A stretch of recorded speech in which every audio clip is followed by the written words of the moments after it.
is the network service of the NTA.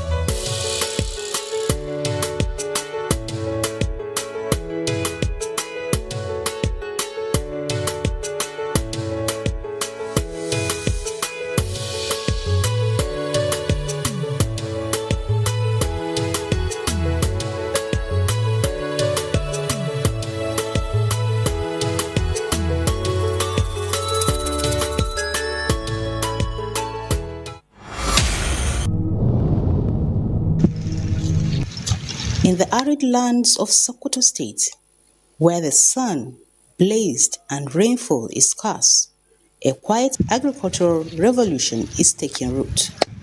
Here, farmers defy the odds, transforming dry soil into thriving fields of tomatoes, peppers, and onions.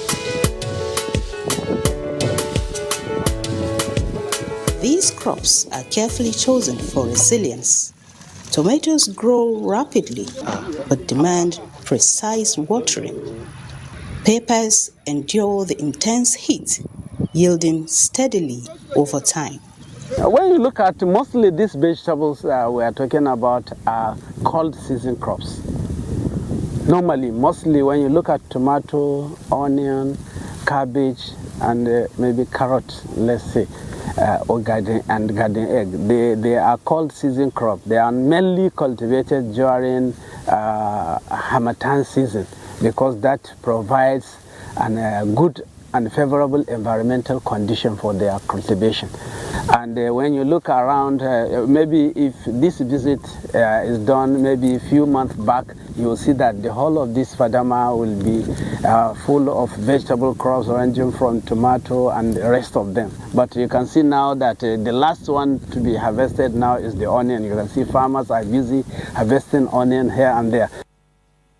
So because of now the temperature is relatively high, and you can see that the performance of these crops is now decreasing gradually. So even if you transplant onion now, it will not give you good yield because of the high temperature of the present time now. But the best time to produce them is around maybe November, December, then all through March, April you harvest. We cannot produce most of them year-round under this condition.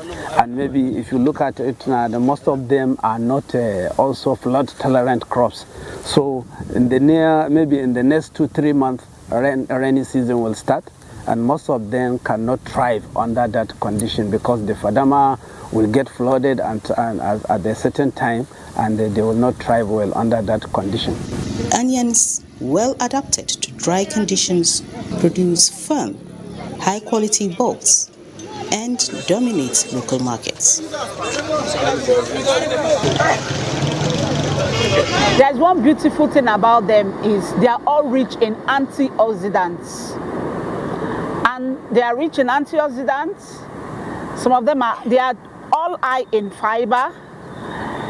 They are rich in vitamins like vitamin C, vitamin A. They also contain potassium. Antioxidant generally helps to protect us. It helps to fight against free radicals. Free radicals are in our body causing oxidative stress, damaging cellular organs. Now, as they are there, if you don't consume food or fruits that are rich in antioxidants, over time they keep causing problems in human health. But when you now eat these vegetables, these 3 vegetables, because they are rich in antioxidants, they fight against these free radicals, such that the free radicals doesn't have opportunity to cause this oxidative stress to damage our organs and other cells.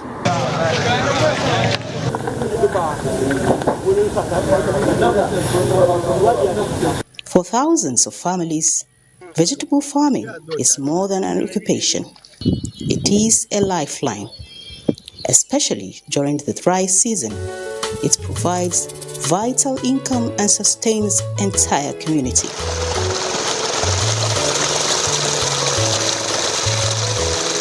An samu sa'a akwai daɗi dan shi ka gane shi nan ko ya kai in hina farkon kai hina arha to bai zama bai. Tomato is cheap at harvest time, but the price keep increasing by the day. The one you are seeing, we cultivated it at 10,000 per bag at the beginning of harvest. But when we came to fetch the second time, the price was around 40,000 per bag. To amma da mun ka dawo kuma mun ka samu mai yawa mun ka cin mu ya babbaka sai mun ka sai naira 40,000. In manomi ya mai kyau, in abu ya mai kyau sosai. A farmer can estimate the number of bags he could get on his farm. In estimation, in my place, I could get up to 50 bags of onions or more. Passed down through generations, this practice blends indigenous knowledge with evolving agricultural techniques, creating a system rooted in tradition, yet open to innovation.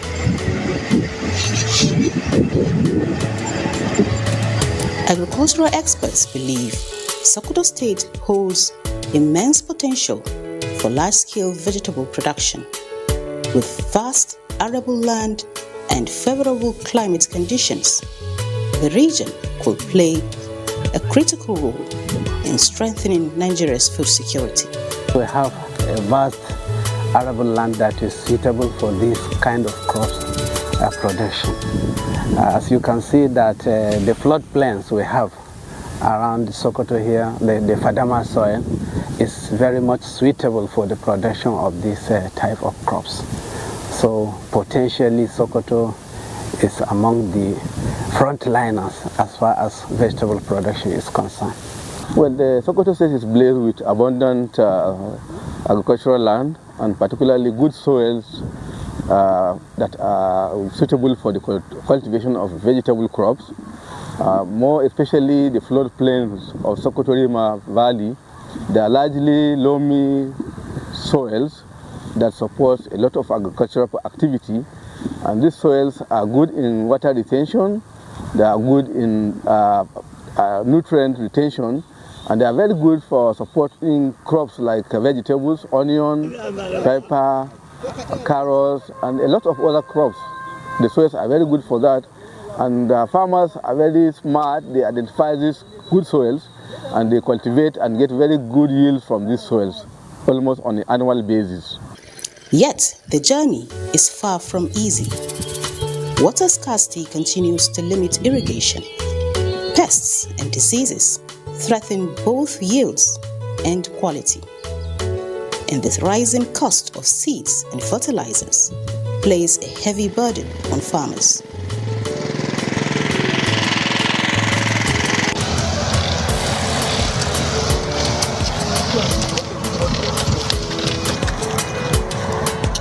Kalolin da aka hicin karo da su gaskiya akwai irin kwaro haka. The problems that regularly affect us include insect and moisture. These issues really damage onions right at the level of planting. If you use the seeds that have insects, you will suffer a lot. You need to get seeds that is free of issues right from the inception, and then apply insecticides.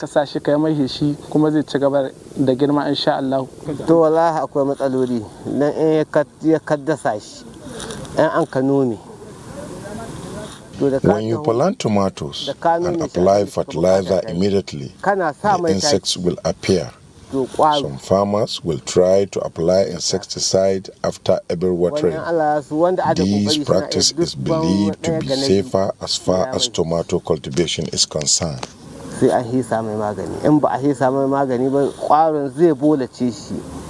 are numerous of problems ranging from input through the production practices problems, maybe if you look at the high cost of the seed, maybe the time needed for nursing these crops, and an array of pests and diseases that affect this type of crops.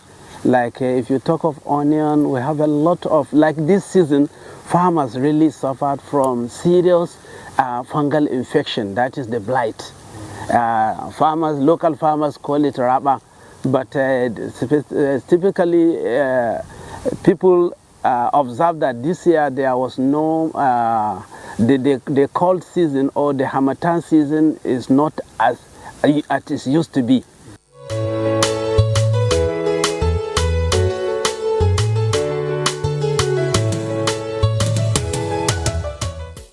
Marketing presents another major hurdle.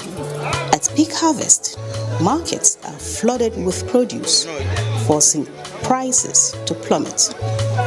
These crops contain a lot of or high moisture content at harvest, so they have a lot of moisture content ranging from 70 to 85% content of this is water, like tomato if you look at it. And so they don't stay for very long time in store without maybe some environmental modification.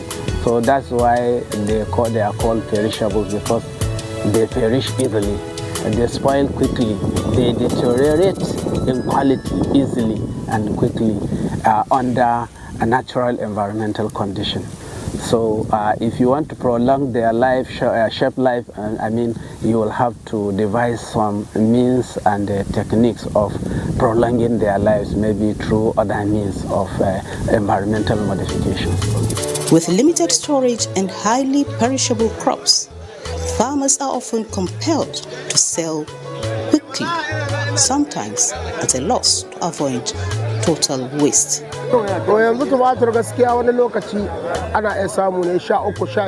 Now one can get the price of tomato at 2,000 or 3,000. You can even get it 10,000. Sometimes a big basket can reach 5,000. While out of thieving, the price could reach 100,000. Pepe is now 30,000, but sometimes it can reach 200,000.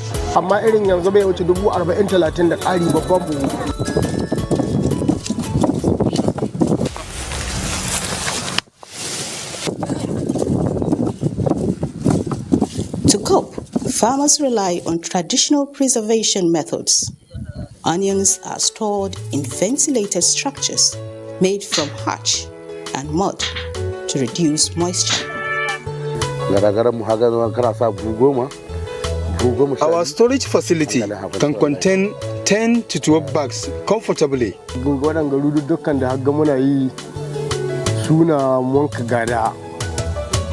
We inherited this style of storage. Before now, we spread onions on the ground in Fadama land, and then it stayed for nearly a year without spoilage. Now, we devised this system of using thatched roofs. With it, no amount of rain could penetrate it.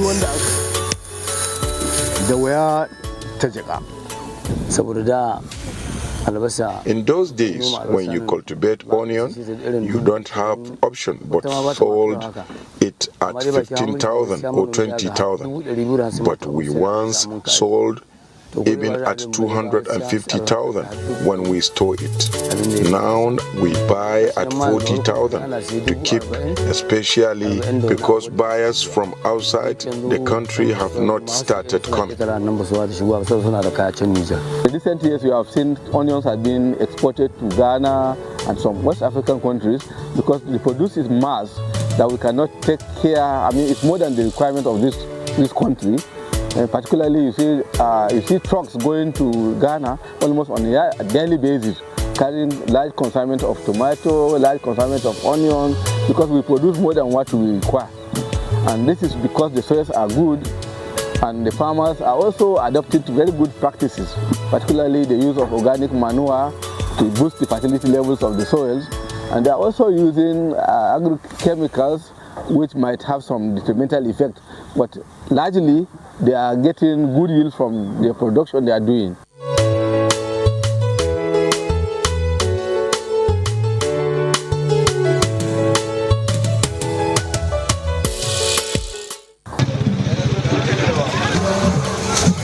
Tomatoes and peppers are sun-dried on mats and rooftops. While affordable, these methods often fall short, leaving produce vulnerable to spoilage and contamination. Yeah, they can cause contamination because these things are grown like tomato, pepper. When most Nigerians just pick tomato and throw in their mouths, it's not safe. It could cause contamination. And you see some persons will just run, they'll finish, they'll start purging, vomiting, and you'll be thinking, what's the problem? It's because there are pesticides, insecticides, things that even birds can even perch on it. Processing offers a pathway forward. Some farmers transform tomatoes into paste or dried flakes, and peppers into powder, extending shelf life and reducing losses. But limited access to modern equipment continue to restrict production at scale. Among these farmers is Danjuma, an experienced onion grower who has endured years of post-harvest losses. After decades of struggle, he made a bold move, establishing a state-of-the-art vegetable processing facility, one of the first of its kind in West Africa. We're in my factory, which is to produce flakes and powder. Yeah, the capacity is about 40,000 tons per annum. I am from Sokoto State, and I'm a farmer. So we did a lot that a bag of onion was selling for 3,000 at harvest season, between 3,000 and 4,000, while our economy of production then was about 14,000, 15,000 per bag. So because we had to sell that at that low cost, because we harvested so much and the market is not there. Because when you harvest about 10,000 bags, and it's for immediate consumption, people cook and the rest of them. So we have no preservation, and we have no storage and processing. So we now had to do the local storage. And normally, when you do the local storage, you lose about 50 to 60% of the onion in about 3 months or 4 months. So at harvest season, the loss is over 50%. At harvest season, onion, no doubt about it, because I suffered it. So I now knew the first thing to do is to do the processing. The facility is transforming the agricultural landscape. By processing and preserving vegetables, it reduces waste, extends shelf life, and opens new market opportunities. Danjuma's vision is turning long-standing challenges into processing, bringing renewed hope to farming communities. When I went into this farming without thinking of the storage and processing, the loss I incurred now pushed me into doing this. And that was why everybody will be shocked at the size, because this is going to do about 5 tons per hour, the automated side, and the other side which you have where you have 10 units of the manual dryers will do about 1 ton per day. The manual machines, each dryer here will have about 5 people that will work on it, right? Some are doing the peeling, some are doing the washing, and some are doing the slicing. Because we do flakes and powder, we are good to go. We're good to start production. Everything is set. We did test production and everything. In fact, we have started buying raw material now, the onion, because this is the harvest season. Yeah, we have started buying. So the bags from 25,000 or 30,000 when it came out, it has now gotten to 50,000 today. Government should support soil survey so that we can survey all of our soils to know their potentialities. And government can also support soil testing so that farmers can know the status of their soils instead of blanket application of fertilizers. Farmers and government can also support site-specific fertilizers so that they can provide fertilizers that suits the particular environment, that suits a particular crop, instead of just providing NPK all over, whereas that may not be the requirement of the crops or the soils of that particular area.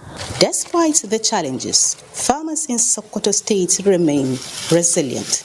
Though support systems exist, access to extension services and modern technologies is still limited. Yet, through determination, innovation, and experience, they continue to adapt and endure. With greater investments and improved infrastructure, the future of vegetable farming here is bright.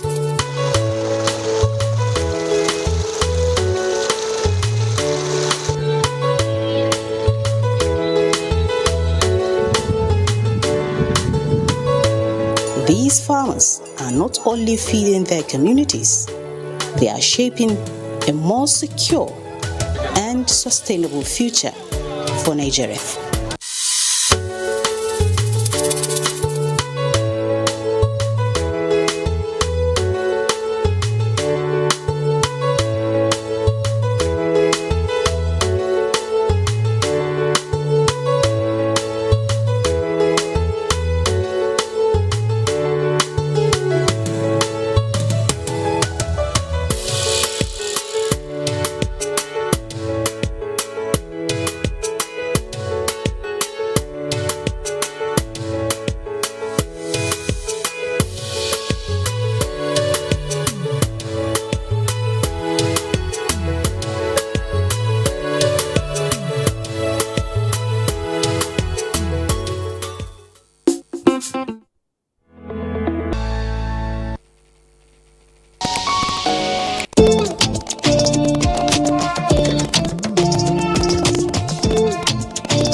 Got a willingness to contribute positively to the well-being of my fellow citizen. As a Nigerian, I'm a provider, helper, listen to me. As I listen to you, I'm a born with an energy and security. As a Nigerian, I'm a real Nigerian, born Nigerian, a resilient Nigerian. I live by the citizens' code. I'm a real Nigerian, accountable Nigerian, a caring Nigerian. I live by the citizens' code. Green, white, green, I pledge my dear country. I'm embodied with observance and courtesy. There is nothing in this world above me, if not be God. Pushing against all odds till my goals are attained. Nigerian spirit, Nigerian dream. Nigerian spirit, Nigerian dream. I know if you forget Nigerian promise to me. I am reliable. Oh, I know I'm responsible for my actions. I am strong, healthy. Can't you see I am blessed? I'm a real Nigerian, born Nigerian, a resilient Nigerian. I live by the citizens' code. I'm a real Nigerian, accountable Nigerian, a caring Nigerian. I live by the citizens' code. I'm a real Nigerian, born Nigerian, a resilient Nigerian. I live by the citizens' code. I'm a real Nigerian.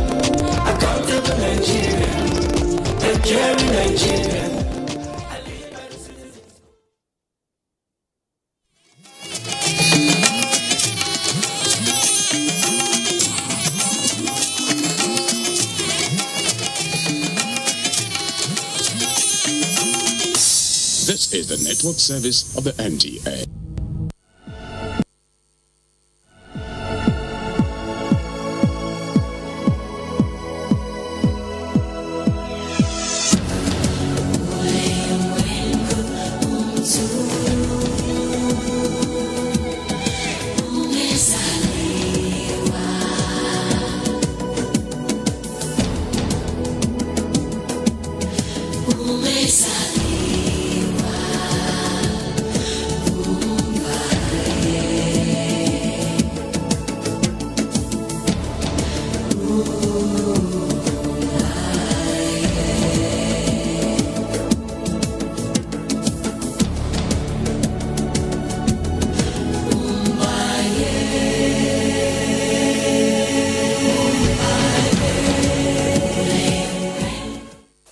Different strokes for different folks. An extraordinary way to say that people have different interests and unique preferences. It's African literature on the largest television network in Africa, the NTA. And I'm Nina Basi, and it's my pleasure to be your host for this half hour.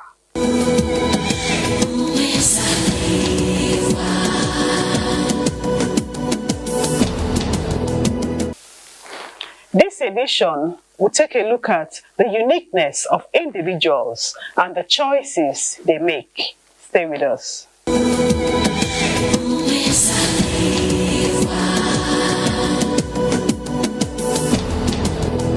The best literary works are written when we are truly in the midst of our emotions and struggling to gain clarity. This is when the cathartic release of emotions to pen and then paper as an outlet calms us, gives us clarity, and enables us to move forward. Literature's powerful healing qualities have been documented during both world wars. Poems were read to soldiers to help them cope with trauma and the brutalities of war. In fact, doctors would write poems for their patients, emotionally connecting with them. Strokes, a novel by an African young woman who expresses a capacity of deep feelings, beautifully expressed through the medium of a novel, takes us through life's dynamic, where everything is in motion.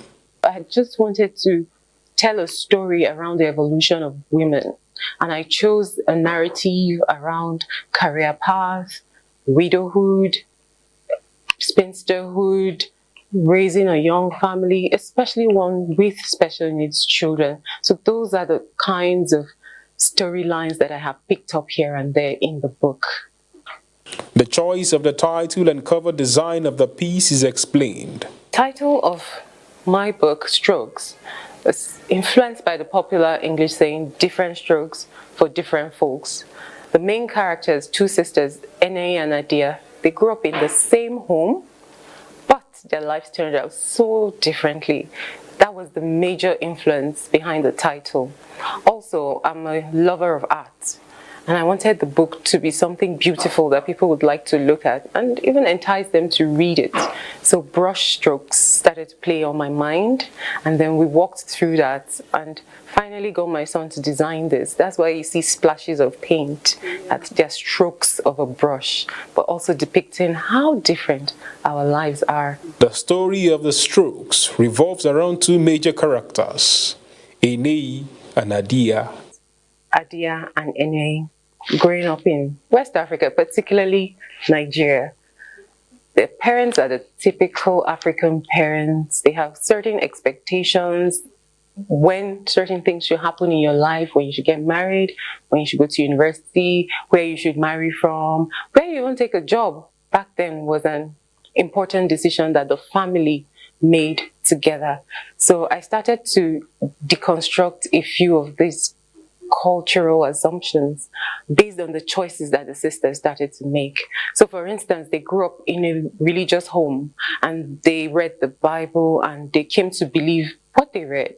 But growing up, they had to interpret for themselves at every point in time what the scriptures meant for them. So you see the clash between religion and conviction.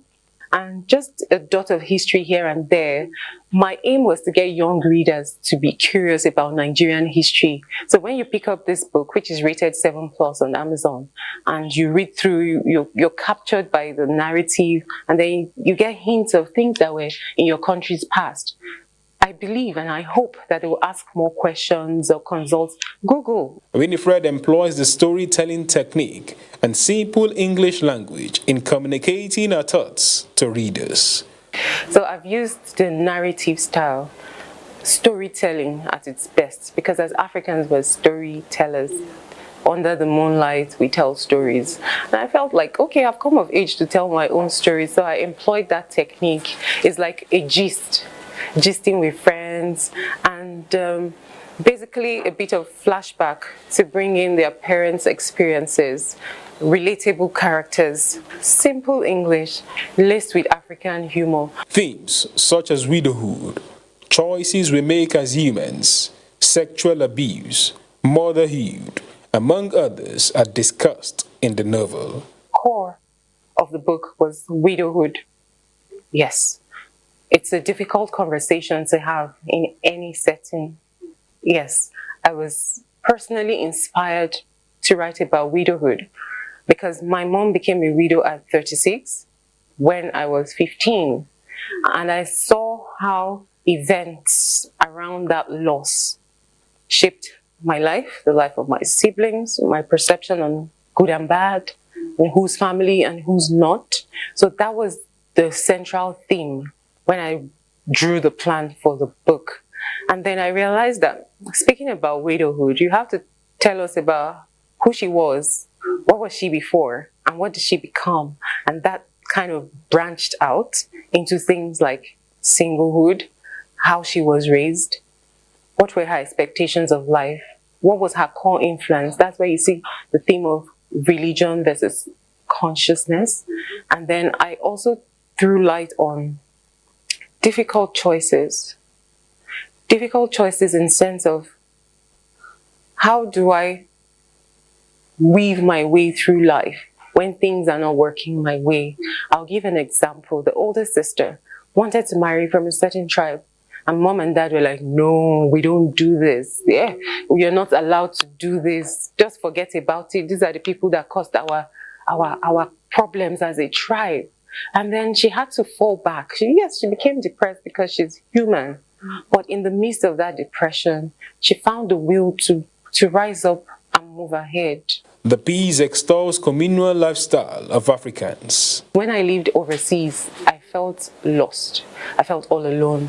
The place is big, everything works, but you don't have your community. And that, for me, made me value what we have, the structures we have for our mental wellness and our existence as a people, and just bringing out the positive aspects of community, because increasingly with technology, it's eroding. And COVID-19 came and we were all stuck in our homes and we learned to interact from a distance, just so that the walls don't stay up, but at least healthy boundaries as well. So those. Winifred exposes her intended audience. Someone who asked me this question recently, and I said if I were to choose a theme song for the book, it would be I'm every woman, it's all in me. Like any woman can pick this.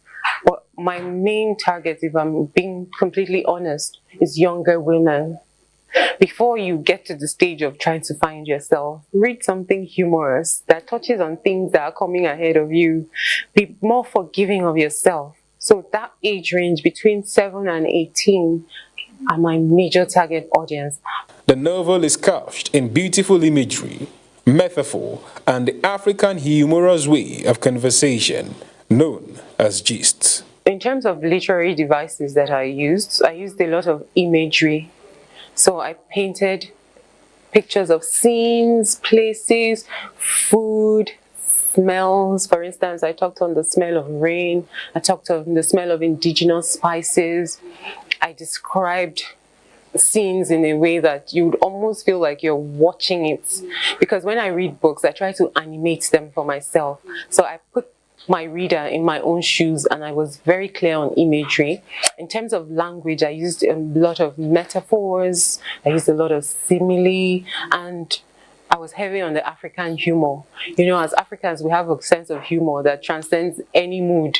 We're happy, we joke. We're sad, we joke. Especially Nigerians, we can make a joke out of anything. So I really deployed African humor in the work. Strokes has received global acceptance. It's officially published online as an ebook, August 18th last year, it would be in 2022, to tally with the remembrance of my dad's passing. Because like I said, I was raised by a widow, and that was the major theme for me. So the reception has been amazing. Amazon was a hit from the first week. We got a lot of buyers that were not Nigerians because I took time to describe it with the keywords that captured the story. I've had young people read it. I had an 8-year-old review the book. I was just blown away by her description. And I have to share this. She was like, Auntie Winnie, I'm happy you had a happy ending. I'm like, you had to use happy twice in a sentence to describe how you felt. She said yes, because she's a literary enthusiast. And she said it reminded her of Chinua Achebe's work, the opening paragraphs. I was excited because I wanted imagery. And then I got reviews from a professor in America. The most remarkable thing was she could see herself in the characters. Winifred, on a final note, speaks on a person. Any industry I find myself, I'm the voice of balance. And I hope that the world becomes more empathetic just by having me in it. That's me.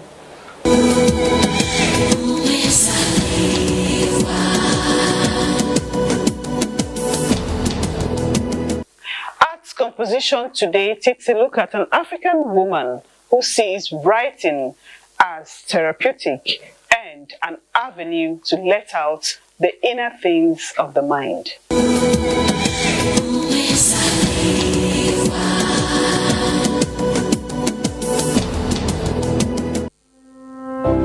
Strokes, a novel by Winifred Queen Okwa Alobo, is for her a world of beauty and hope, using vivid imagery, written in clean narrative style and the general Nigerian way of storytelling, which we popularly refer to as gist. The Nigerian pidgin English, food, aspects of political history and the Igede culture of the north-central Nigeria feature in the story.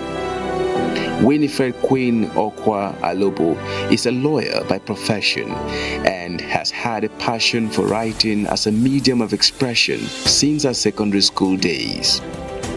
Growing up, she read the staple classics of her time such as the Pacesetter and Enid Blyton collection and the popular African literature of her formative years like The Drummer Boy, Eze Goes to School, Without a Silver Spoon, Chike and the River, Passport of Malam Ilya, to mention a few.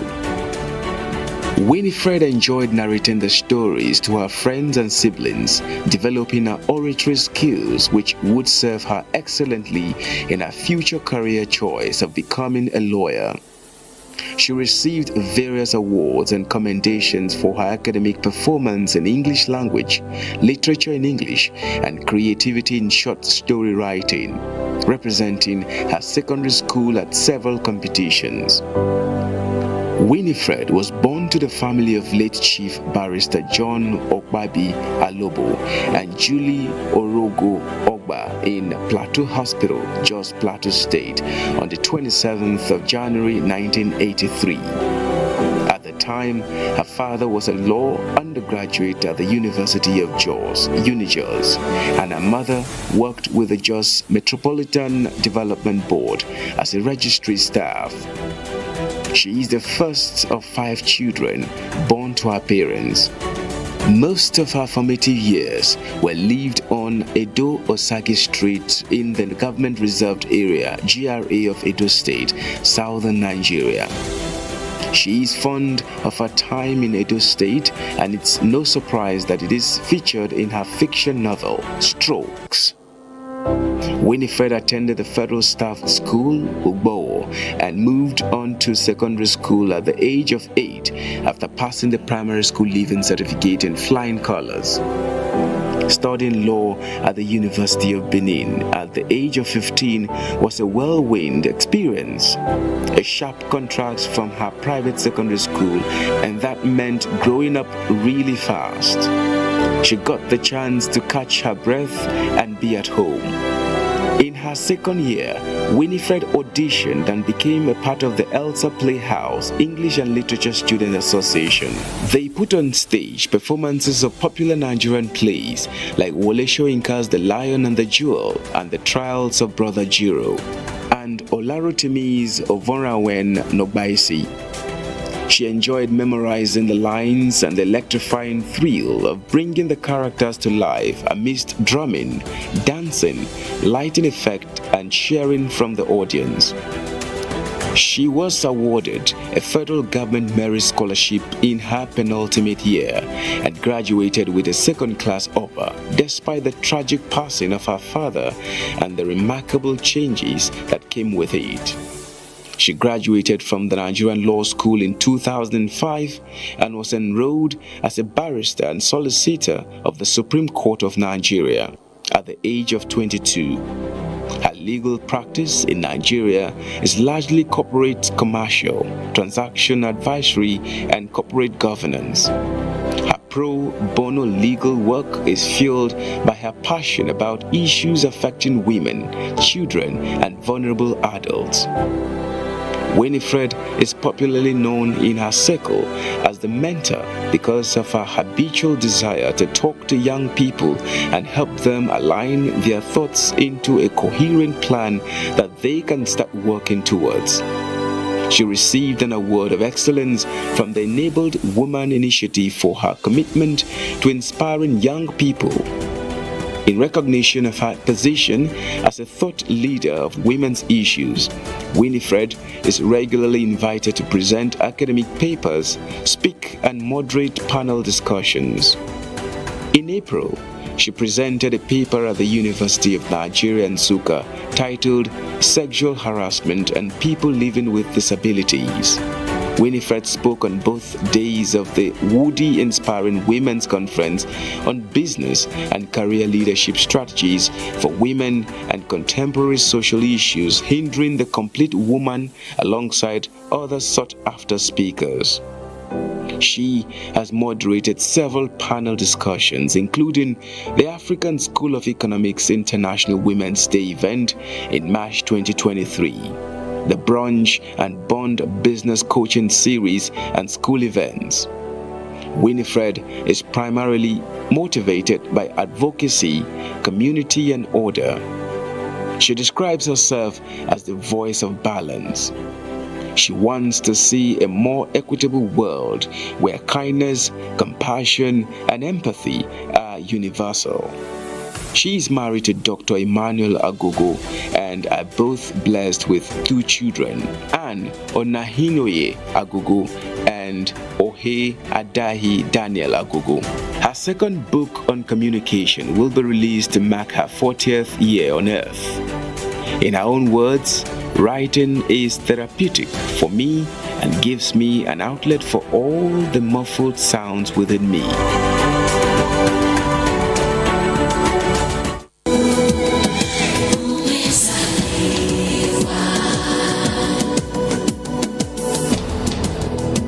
Literary devices helps to guide the reader in certain direction.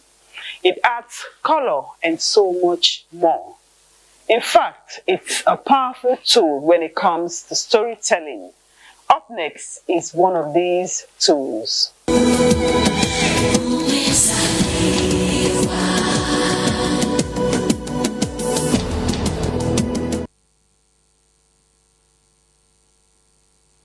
Themesis is a rhetorical device that involves inserting a word in between a compound word or phrase.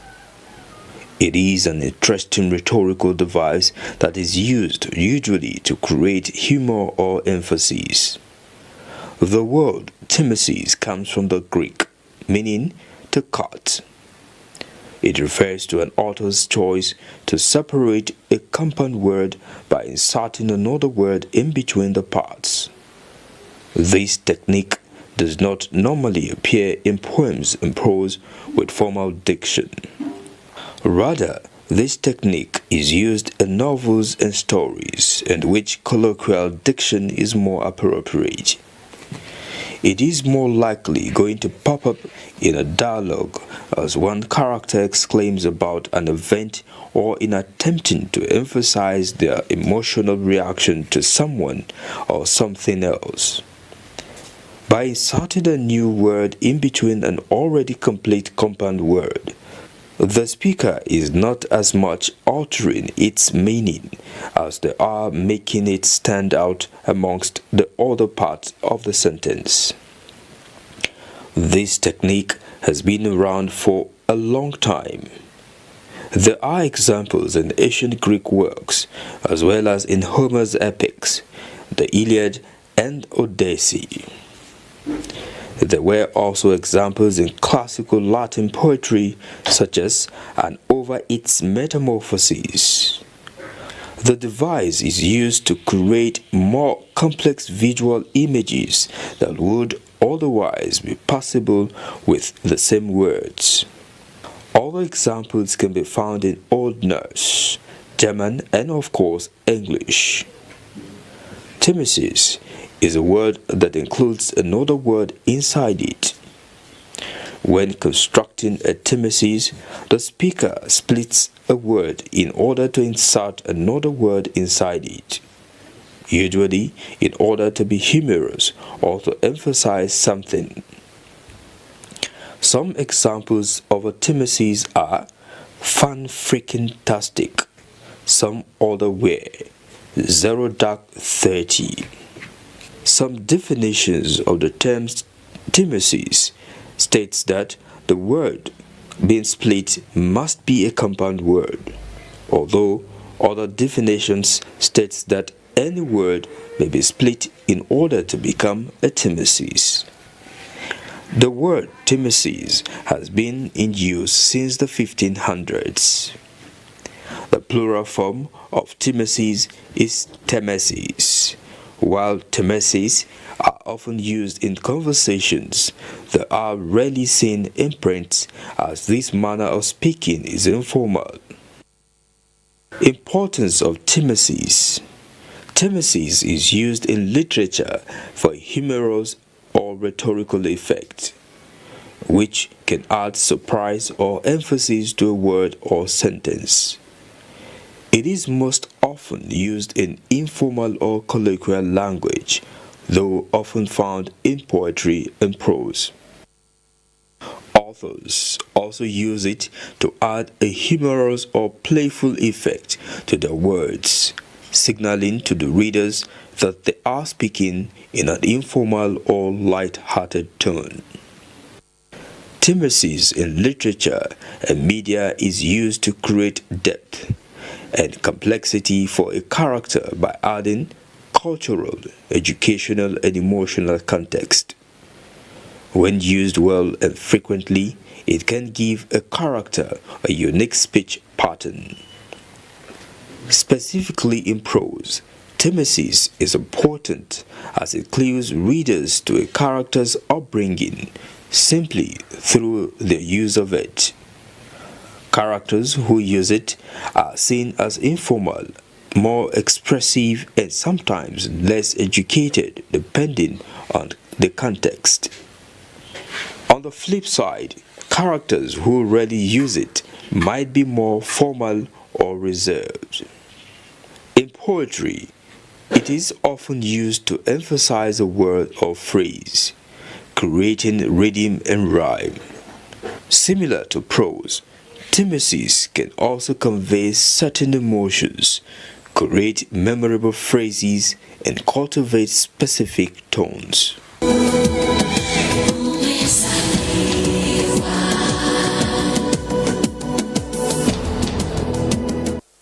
To wrap up this edition is a dose of our African wise saying.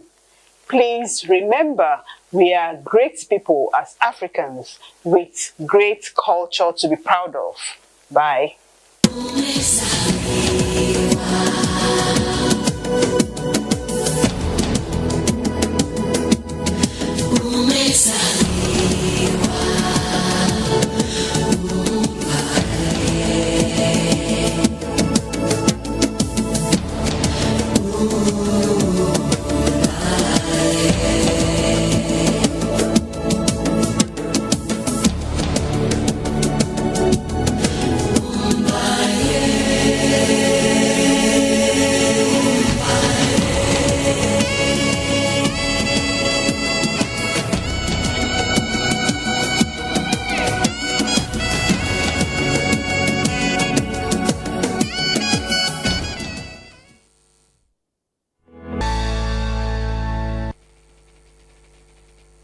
The Kingdom of Ondonga is a traditional kingdom in what is today northern Namibia. Its capital is Ondonga, and the kingdom still exists. It remains historically important in terms of the traditional African kingdoms and empires.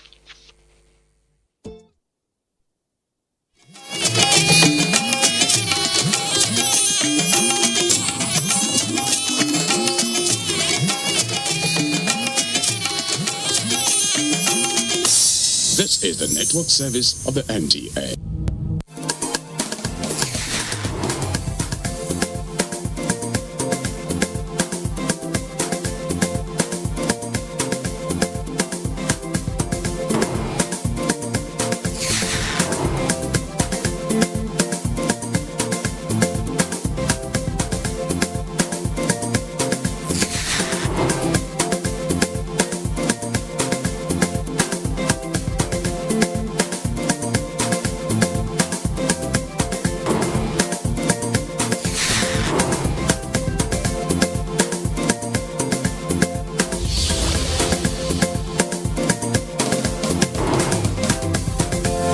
Barely days after resuming back from the long Easter holiday, Odogu and the leader of the Outsiders, Burna Boy, was in the news for a not-so-good reason, much of which stemmed from the altercation he had with star celebrity DJ Tunes earlier this week. Absolutely, but it wasn't just Odogu who was the only one making headlines for the wrong reasons, because while he was stomping his favorite Timberland shoe, yeah, you know what I mean, Blessing CEO is facing possible legal action following her fake cancer report. But in case you don't know, this is Clicklight, where we serve you nothing but pure fun and undiluted entertainment right here on the network service of the NTA. I am Enyo Jobu. And I am Daniel Adiri. So without further ado, let's get the show on the road.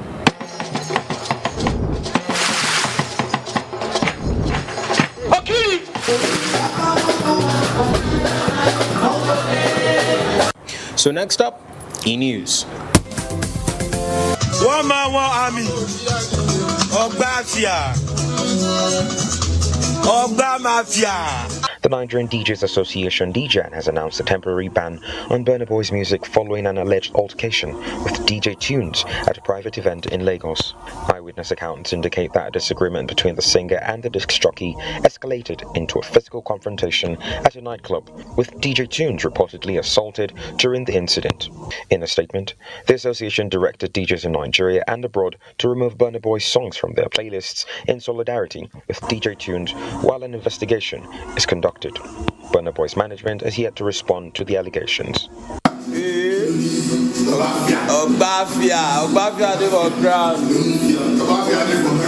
Controversial social media personality Blessing Okoro, widely known as Blessing CEO, is facing growing backlash over allegations that she falsified a cancer diagnosis to solicit public donations. The Nigerian Medical Association in Delta State disowned a medical report she presented, confirming it originally belonged to another patient. The patient, breast cancer survivor Deborah Mbara, has now come forward accusing Blessing of altering her medical records after obtaining them under false pretenses. As she was crying, she said, "Okay, Zazie, please, can you just please help me send your own report when you were diagnosed so I could compare it with what my doctor gave to me?" I said, "Okay, no problem." That was how I gave her my results, because she said she wanted to compare it with what her doctor gave to her, only for me to see on social media on Friday of it that it was the result I gave to her that she doctored and flying it all over. Rapper Offset was shot outside a Florida casino and hospitalized with non-life-threatening injuries, according to reports. The former Migos rapper was wounded on Monday evening near the Seminole Hard Rock Hotel and Casino in Hollywood. A representative for the rapper confirmed the incident to TMZ, stating that Offset is fine and currently receiving medical care at the Memorial Regional Hospital in Hollywood. The circumstances surrounding the shooting have not been fully disclosed, and investigations remains ongoing.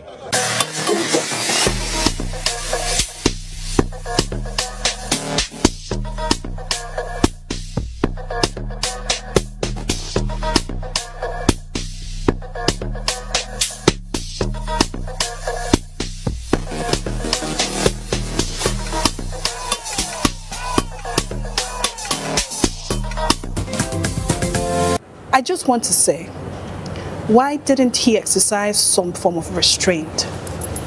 If they're not playing your music, what's the big deal? Nobody even knows the full, because the people, based on eyewitness accounts, it started off like something very little. He was going with his guys. He escorted the band out of the club. This was according to eyewitness report. Okay. Escorted the band out, and he goes a lot of entourage and his convoy and security. And then he was walking back in, and then for some reason there was like a hold up, so he had to wait. And apparently when he got to the front, he found out that the reason for the hold up was probably DJ Tunes. I think DJ Tunes was also so. Nobody knows for sure. It was just ghetto behavior. There's no explanation whatsoever. And honestly, this is ratchet. It's dirty. It's ghetto-ish. See, it's not me that said it, it's me that said it with my full chest. Listen. Excuse not me. to drag anybody. See, for a class act like Burna Boy, there's some things that are not expected. This is something I would expect. Portable. I'm all allow me. It will not be fun. Everywhere is kind of. If that happens, they say, okay, yeah, that's his persona. That's what is likely. It's not somebody like, come on, doesn't speak well. But anyways, I mean, it's not the best thing we've seen from Burna. He's been a very controversial personality, great artist, but has an absolute controversial personality. I think his management has a lot to do in terms of damage control. Exactly, because right now it doesn't speak too well for him, and it does not even help improve his brand. It's like already you have one story of him stomping a fan, hence the Timbaland story, and now you are also going to fisticuffs with your own fellow artist, not just a random. This is also an artist like you, and then it's like they are going back and forth. I will be suing for ground. I'll be suing. It was just some petty. I'll be suing for 500 million if I were. Calm me down for Jesus now. What's your problem? Calm me down. What if his spinal cord broke? Okay, fine. Spinal cord did not break.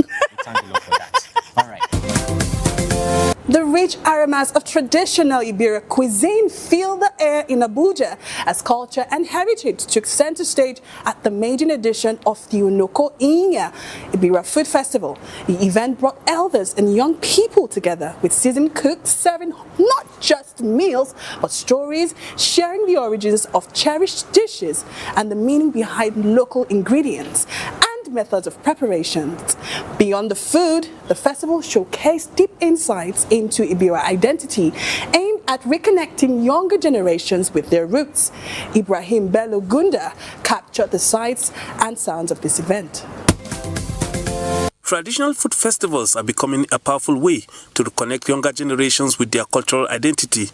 They create a space where elder cooks, acting as cultural custodians, share the origin of the meals, the meaning behind ingredients, and stories of how food was prepared in the past.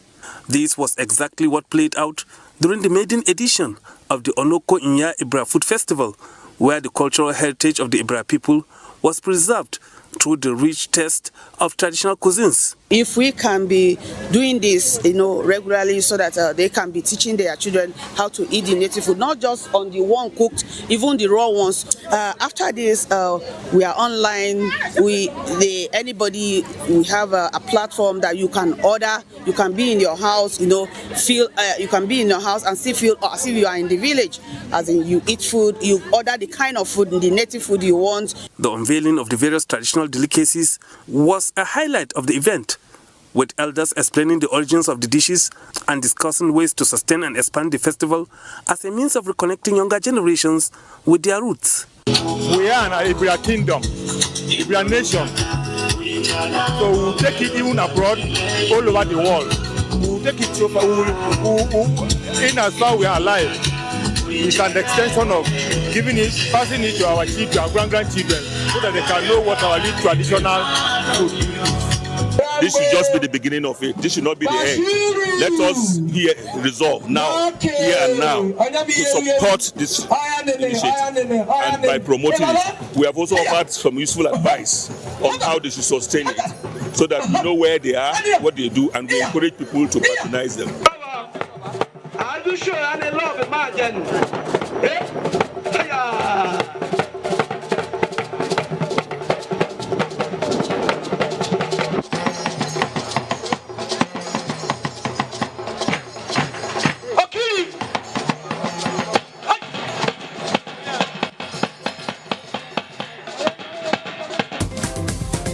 Family, friends, and well-wishers gathered in an atmosphere of gratitude and celebration as Mama Elizabeth Fidelis Chagwa marked her 75th birthday with a Thanksgiving service, followed by a grand reception in her honor. Oluseya Diago was there for Clicklight.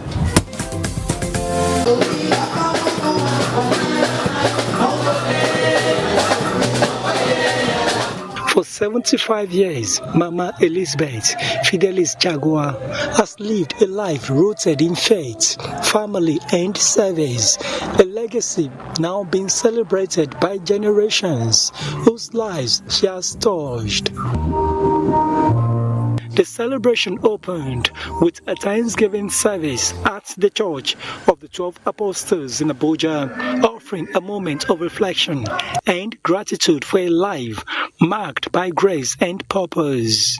Prayers, praises, and scriptural readings filled the sanctuary as family, friends, and worshippers joined in giving thanks for her 75 years of divine favor.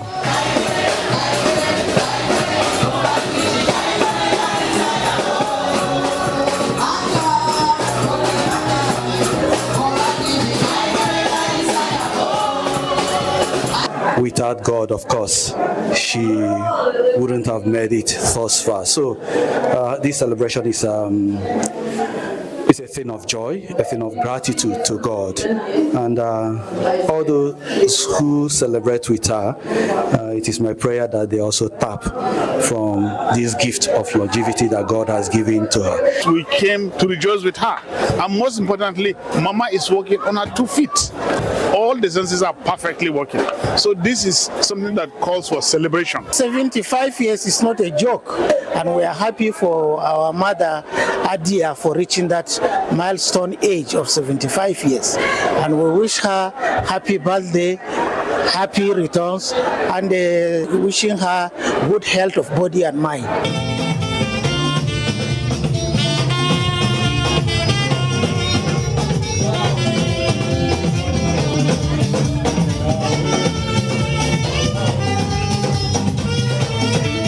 From worship to celebration, the event moved into a vibrant reception filled with color, music, and rich cultural expression.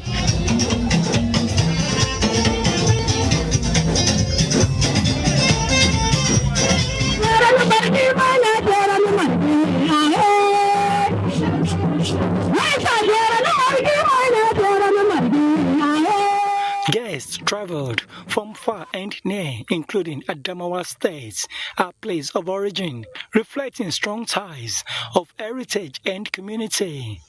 We wish her well, and we wish her long life, good health of mind and body. Amen. For this and many more intentions, we ask through Christ our Lord. She is one person that is a mother to all. She is someone that not only embraces her children, but every other person that comes close to her.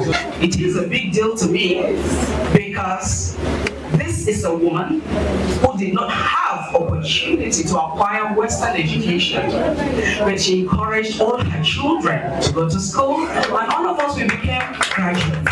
Tributes flowed as speakers described her as a unified figure and a symbol of enduring maternal strength.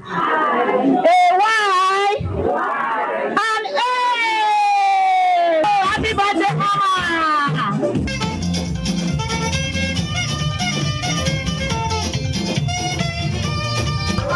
I thank God Almighty. I never went to school, but God gave me the strength and enablement to send my children to school. May God also bless all mothers and direct them to train their children in God's ways. I feel happy about it because it's God that gave her this gift of life. May God grant her long life and prosperity to see more than 100 years. And today we are happy with her because of where we are. She has instilled discipline in us. She has taught us how to love our neighbors as we love ourselves. And above all, she has given us good education. You know, it's something to be happy. And this is the little we can do to her to say thank you for being, you know, a good mother, for being an exceptional mother, and then for being there for us in thick and thin. She brought up a lot of people under her. She's so kind. Her simplicity is down to earth. But most importantly, she's God-fearing. She's someone that she loves with all her heart. And she's someone that at least she's an in-law every man can wish to have. My grandmother is a very wonderful woman. I love her so much. She's caring, she's nice. I like her.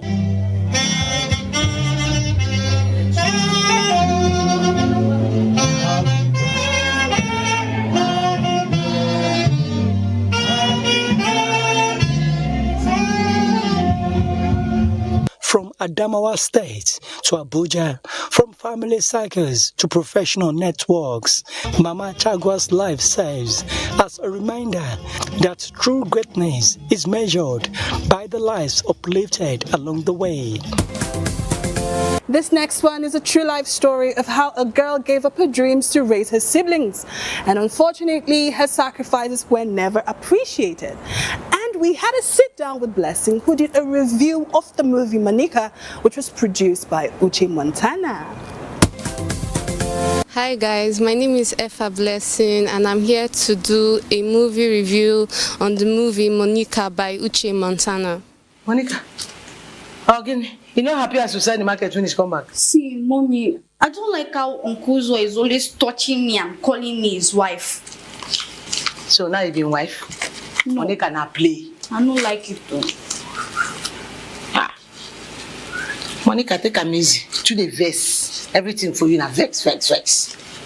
And this who's away they talk. Now you're a serious customer. No go use bad character for sure.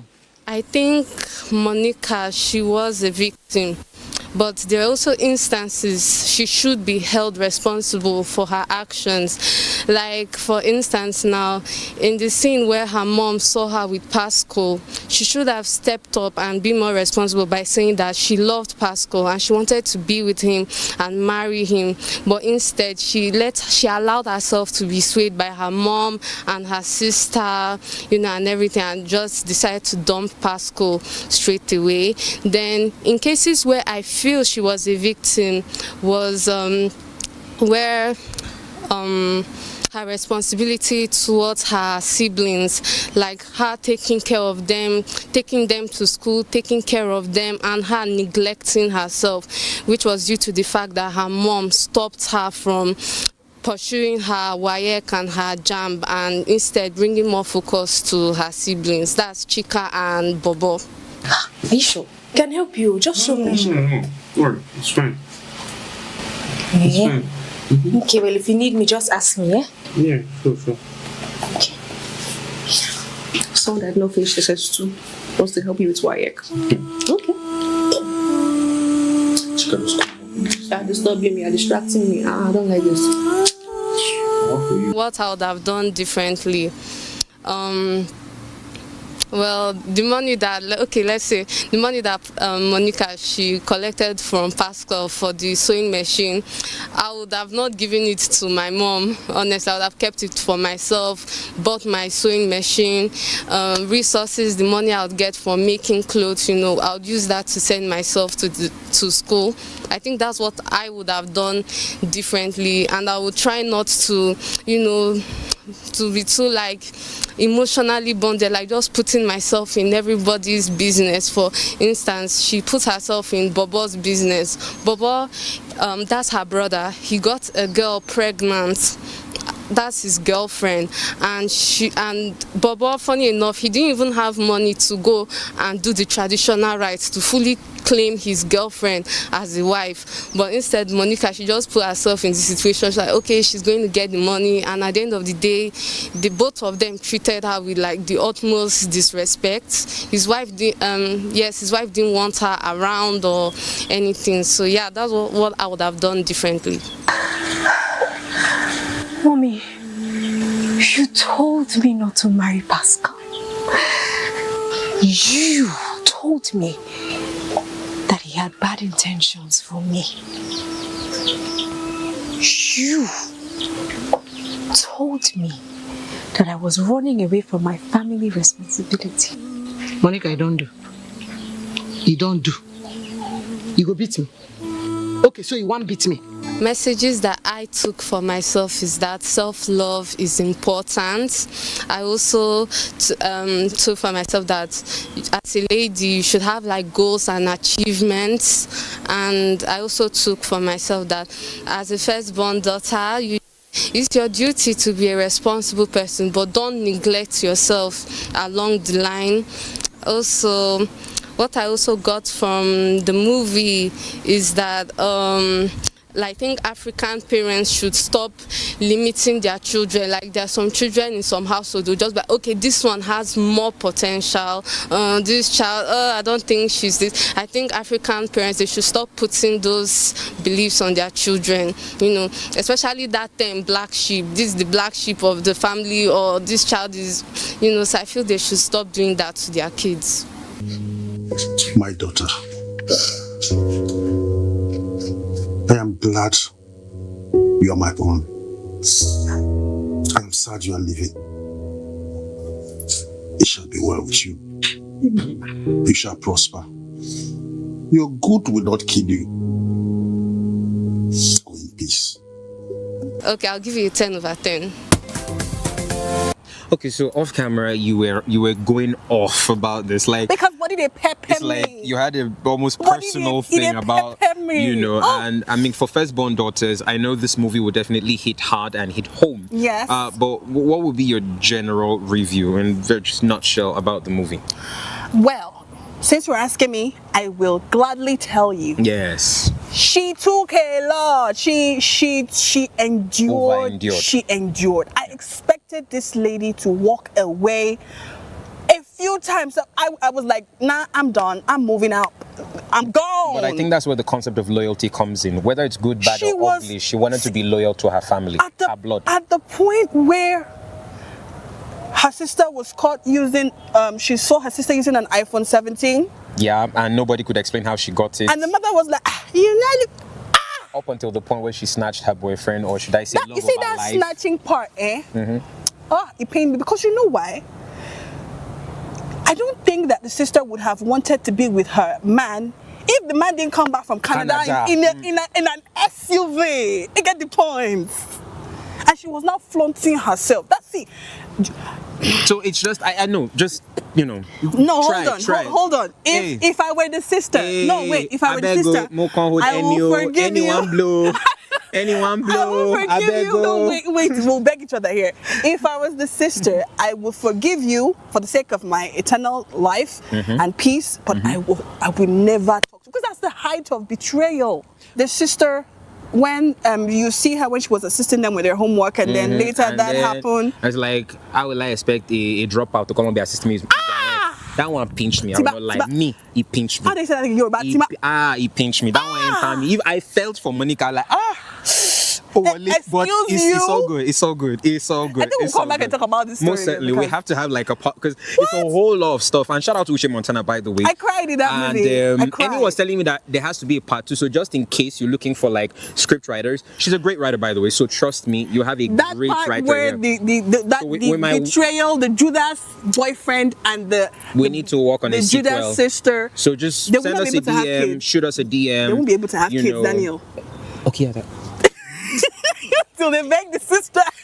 she's giving you ideas, so please, this is what we can offer the production. But anyways, guys, it's never enough to have fun. I mean, it's too much time. But before we go, please, I will not forgive myself if I don't do this. This person, this beautiful damsel beside me, turned a year younger. I mean, you decided to. Now people decide, right? Okay. But she is a year younger. I won't say older, but she's a year younger. So basically, I just want to say happy birthday to my partner and partner in crime, in your job. I'm not your partner in crime. Oh, I don't know anything. Don't mind that. She's my partner. She's my partner in crime. She's everything. So that when the EFCC is coming for you, and two of us we go there together, like VDM, escorted billboards. We go there together. You escort me. Anyway, guys, she turned. Okay, should I tell them how to do? Don't try it too. Anyways, happy birthday to her, and I just want to use the opportunity to say that we love you, we appreciate you, and we can only wish you nothing but the very best of life as you enter this next phase of life. Thank you. So guys, happy birthday from us to all those who are celebrating. To you. This is wishing Enyo Joabu a very happy birthday. All the best of life, love, and laughter. Thank you. And yes, we're going to chop cake, but definitely that'll be after. So if you don't see, don't be angry. We're going to chop cake on your behalf. So on behalf of me, I, myself, and the rest of us, happy birthday to Enyo Jo, and also saying bye-bye to you guys. See you all next week. Have fun. Be good. Stay safe. Stay humble. But more importantly, love someone. I'm Daniel Aderiye.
Cholera is a serious bacterial infection.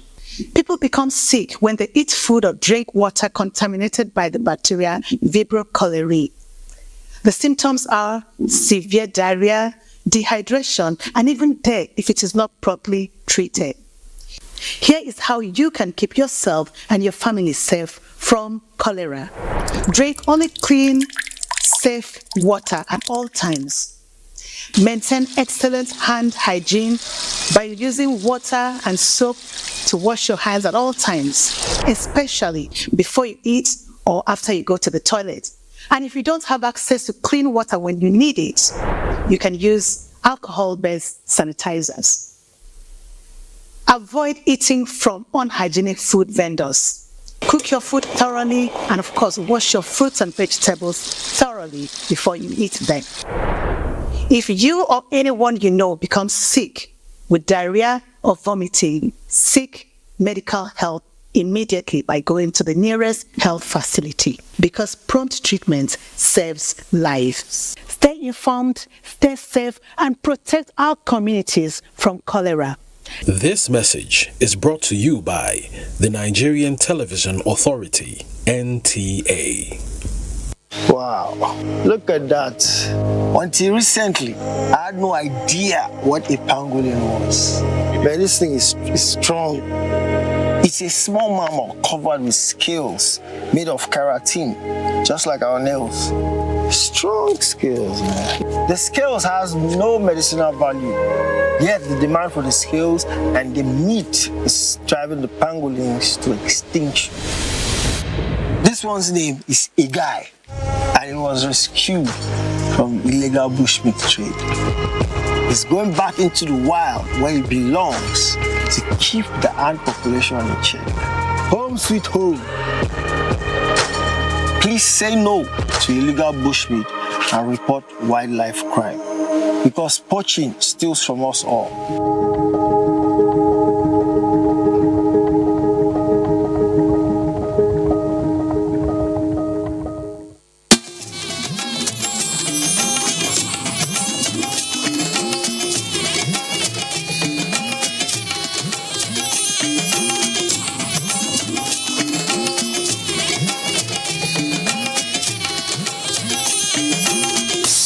This is the network service of the NTA. Nigeria's First Lady and National Coordinator of the New Hope Initiative, Oluremi Tinubu, at White House to forge global coalition on child education. Persons with disabilities and the aged smile in state as RHI empowerment spread. These are many more inspiring stories on today's episode of the New Hope Initiative FR. My name is Adeni Taiwo, bidding you welcome.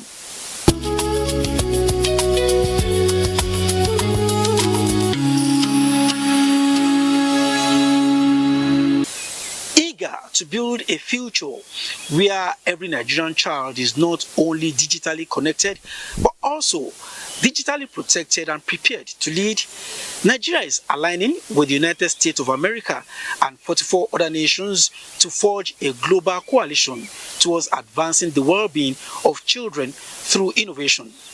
This follows the participation of Nigeria's First Lady Oluremi Tinubu at the inaugural edition of the Fostering the Future Together Global Coalition Summit, convened by the First Lady of the United States, Melania Trump, at the White House in Washington, D.C. Her participation at the summit, which brought together first spouses and representatives from 45 countries, seeks to push the frontiers of education and adoption of artificial intelligence and other innovative technologies among Nigerian children, with the coalition expected to serve as a springboard for regional networks, research, and enterprise.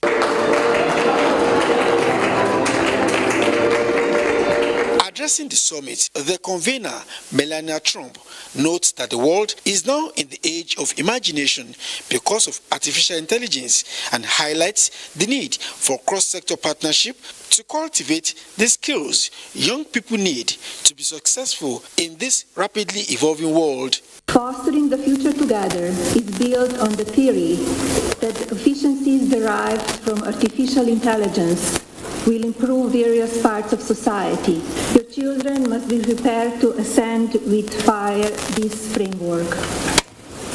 Our coalition can make this vision real by supporting concrete initiatives that equip young people with the skills they need. We must balance our tech optimism with caution. The safety of our next generation is always paramount. The goals of the summit find deep resonance in the Renewed Hope Initiative of Nigeria's First Lady, whose participation at the summit on the invitation of the U.S. First Lady further affirms that the future of the over 110 million children who make up half of Nigeria's population is not just a priority, but of national importance. On the margins of her participation at the summit, the First Lady also had a meeting in Washington with the U.S. Special Envoy for Best Future Generations, Charles Harder, who she informed that promoting education using every necessary incentive is one of the pivotal programs of the Bola Tinubu administration. President Bola Tinubu, she notes, is working hard to build a formidable foundation that can be built upon with quality education on the front burner, while informing the Special Envoy that a nationwide campaign to promote child nutrition through our office is set to be launched in a few days. The First Lady also stated that books must be retained in schools despite technological advancement, citing the need to broaden the knowledge base of students without disruptions or interference from the social media and related channels. In his remarks, The special envoy explained that the meeting was convened to further discussions on the needs and situation of the Nigerian child, noting that the Best Future Generations, a brainchild of First Lady Melania Trump, seeks to address issues affecting children the world over, including food, nutrition, health, and protection from all forms of abuse.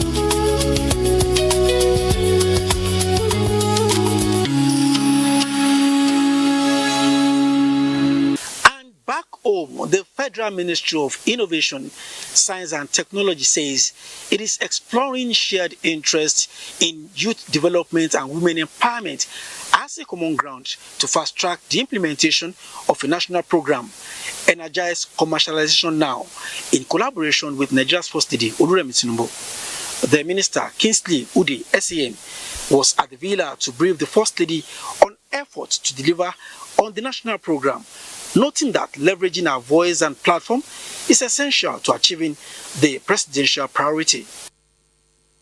And of course, this is part of the presidential priorities of ensuring that we move the Nigerian economy to a $1 trillion GDP. And it's not just economic growth, but inclusive and sustainable economic growth that will touch the lives of ordinary Nigerians down to the grassroots. Because Energized Commercialization Now would touch on individuals and institutions, individual innovators, individual inventors, and researchers whose research outcomes or inventions are viable and can be commercialized.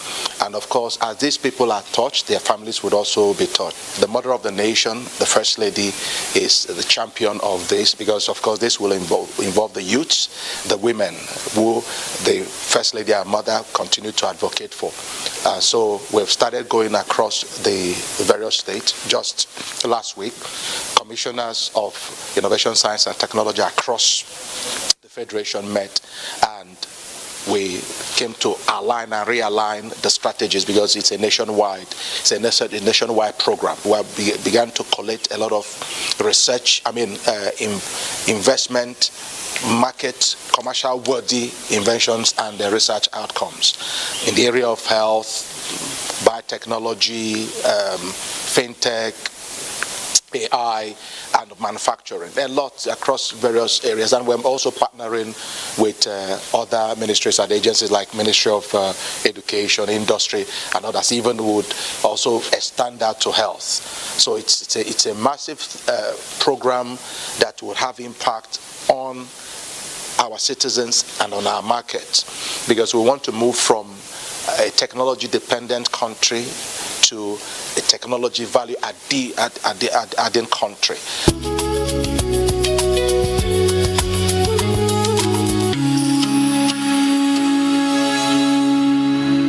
Go and put resources in the hands of women is one of the notable quotes, or shall we say, charge attributed to Nigeria's First Lady Oluremi Tinubu in her quest to empower women.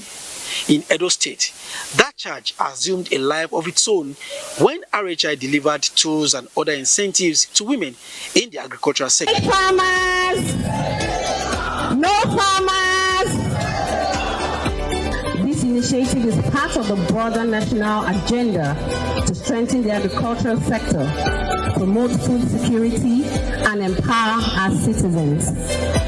The Renewed Hope Initiative is an initiative of Her Excellency, the First Lady. Quick goals. A lot can be done. There's food security, nutrition, and then there's empowerment. So the basic aim of this initiative is to make sure that we take people back to the farm. Remi Tinubu, you do well, oh. And our mother for Edo State, Madam Edesele Aneni, we gather us today, women say, now we where they do farm, may we come collect this, we will take plants, because they carry money, plenty money, forever look, give us, say, may we take support our farm. People wheelbarrow, give people bear, give them many things they eat, give them money. Up a vegetable garden in the villa and launched the Every Home a Garden competition. The First Lady lit the fire of home gardening that is not just smoldering but is now ablaze and alive among women. In Imo State, the dragnet has extended beyond women to young male and female budding farmers who are now empowered with tools and other incentives. As we gather to empower our farmers, we affirm the truth of the slogan, "No farmer, no nation." Without our farmers, there is no food, no prosperity, and no Nigeria. I begin by expressing profound gratitude to Her Excellency Senator Oluremi Tinubu CON for her exemplary leadership and commitment to uplifting Nigerians through the Renewed Hope Initiative. Her passion for empowering women and youth in agriculture is transforming lives across our nation. To the Igbo State government, led by my dear husband, His Excellency Distinguished Senator Hope Uzodinma CON, I commend your steadfast support in making this event a reality. To our facilitators, stakeholders, and participants, your dedication forms the bedrock of our success. Agriculture remains the backbone of our economy, not only in Imo State, but across Nigeria. It is the sector that feeds our families, sustains livelihoods, and has the power to drive inclusive economic growth. Yet, for so long, our farmers, especially women and youth, have faced challenges such as limited access to resources. The Renewed Hope Initiative through the Agricultural Support Program is changing that narrative by providing targeted support to these crucial groups. Women bring resilience and expertise. Youth contribute innovation and energy. Together, they are essential to achieving food security and sustainable development. There is a Dr. Chioma Uzodinma. She has empowered us with so many things. We started with a seminar and a summit where they taught us a lot about farming, and today it has come to reality. We have been empowered by grains, stems, wheelbarrow, many things, and money, which is going to go far to support the women to sustain agriculture. Recognizing ability in disabilities may not necessarily be a work of genius, but taking a leap of faith to engage and empower persons with disabilities show uncommon vision and demonstrate strong conviction. This recently played out in Sokoto, Ogun, and Delta State, where persons with disabilities, 250 each from the state, were given economic empowerment by RH. I'm delighted to join you all today at the launch of the Renewed Hope Initiative Economic Empowerment Program for persons with disabilities under the Renewed Hope Initiative Social Investment Program. This event holds special significance as it coincides with the International Day of Persons with Disabilities and is being launched simultaneously across the 36 states of the Federation, the Federal Capital Territory, and the Defense and Police Officers' Wives Association. Today, the Renewed Hope Initiative will provide the sum of 200,000 Naira business recapitalization grants to 250 persons with disability in each state to support small business owners to recapitalize their existing businesses and strengthen their means of livelihood. Also, each state of the Federation and Defense and Police Officers' Wives Association empowering 250 beneficiaries amounting to 50 million naira to be distributed to the beneficiaries in their domain. In total, 9,500 persons with disability across Nigeria will benefit from this program.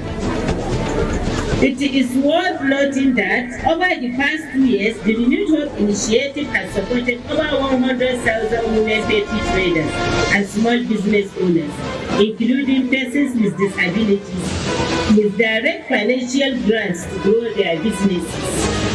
Our commitment to improving lives has also been demonstrated through various interventions in agriculture, economic empowerment, education, health, and social welfare aimed at improving the well-being of families across our country.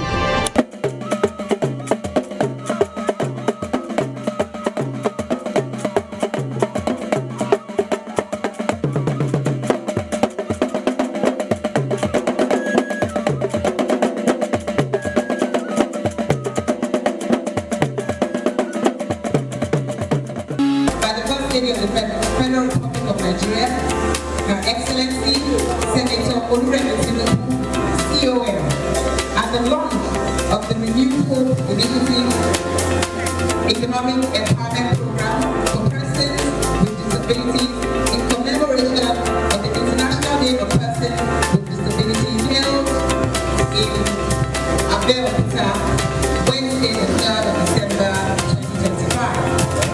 I am delighted to join you all today at the launch of the Renewed Hope Initiative Economic Empowerment Program for persons with disabilities under the Renewed Hope Initiative Social Investment Program. This event holds special significance as it coincides with the International Day of Persons with Disabilities and is being launched simultaneously across 36 states of the Federation, the Federal Capital Territory, and the Defense and Police Officers' Wives Association, DPOA. Our nation grows stronger when every individual is empowered to contribute meaningfully. As Helen Keller, the renowned American disability rights advocate, once said, "Alone, we can do so little. Together, we can do so much." Today, the Renewed Hope Initiative will provide a sum of 200,000 Naira business recapitalization grant to 250 persons with disabilities in each state of the HPC and the Defense and Police Officers' Wives Association will each receive 50 million Naira to be distributed to benefit. I'm delighted to join you all today at the launch of Renewed Hope Initiative, ROHI, Economic Empowerment Program for persons with disabilities. Helen Keller, disability rights advocate, once said, "Alone we can do little, but together we can do so much." These words remind us that a truly inclusive society is built when we stand together, creating opportunities that empower everyone to contribute their unique gifts of our collective progress. Today, the Renewed Hope Initiative will provide a sum of 200,000 Naira to 250 persons with disability to support small business owners to recapitalize their existing businesses and strengthen their means of livelihood. Also, instead of the Federation, the FCT, and the Defense and Police Officers' Wives Association, we each receive 50 million Naira to be distributed to beneficiaries in their domain.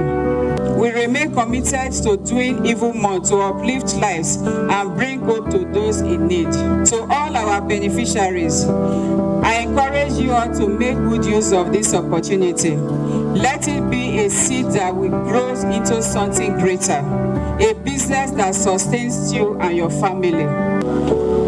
For the love they have shown to me, may God continue to bless her. My name is Ejere Edison, and I'm the chairman, Nigerian Association of the Blind, the Delta State chapter. To be part of them, honestly, I'm glad, I'm happy. At least to a large extent, our Christmas has been, made and all that. So we thank God for everything, and I thank God I'm selected here to be a beneficiary. And I thank our mommy Oluremi Tinubu, as well as Deaconess Toboro Borori, and the Renew Hope Initiative. I'm Mrs. Modi Odum, Uju's mother. I'm so delighted today of what I'm saying. I want to say thank you to our First Lady, the Federal Republic of Nigeria, and our mommy here for her concern. I never thought it's going to be like this. In short, I am really happy that there's somebody who have the mind of the people, and I know that the Lord who have done it today will take our mommy here to the highest level. His name is Nwabweze Daniel. He's my brother. He was a partaker of the empowerment program hosted by the First Lady of Delta State. I feel very excited because this has been like a prayer point that God actually remembers this child and does something exceptional for him. So yes, I'm grateful to God and we're very happy. We're excited and we thank God. All thanks to God and all thanks to her for making this possible. My name is Tony Akimbuwa. I'm very happy to be here today, and I'm once a cameraman. I work in government house here during the last administration, but here I am today. Accident has put me in this other side, but I give thanks to God that this government has remembered me today.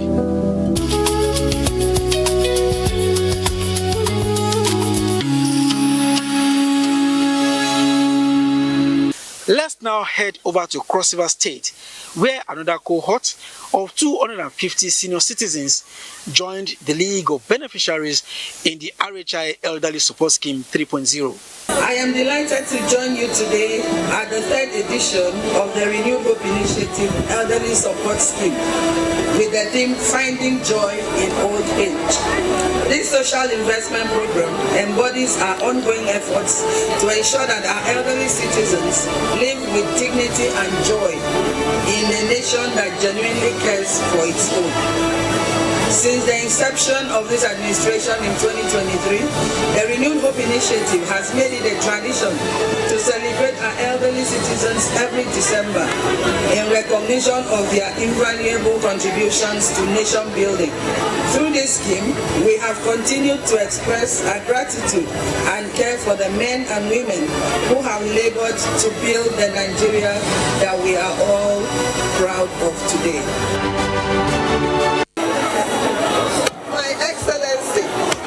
As you have done to us, when it is your turn, God will do it more and more and more to you. Well, we thank you for who you are, for the kind of heart you have for all of us. On behalf of all we the aged, we are saying thank you. An era that has started, an era that will continue, and an era, because somewhere, somebody has to start something, and you have done it marvelously well. I appreciate you, Mama.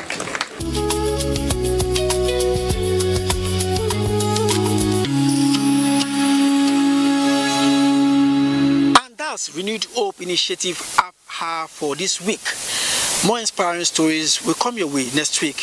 Till then, I urge you to stay hopeful, be inspired, and be empowered.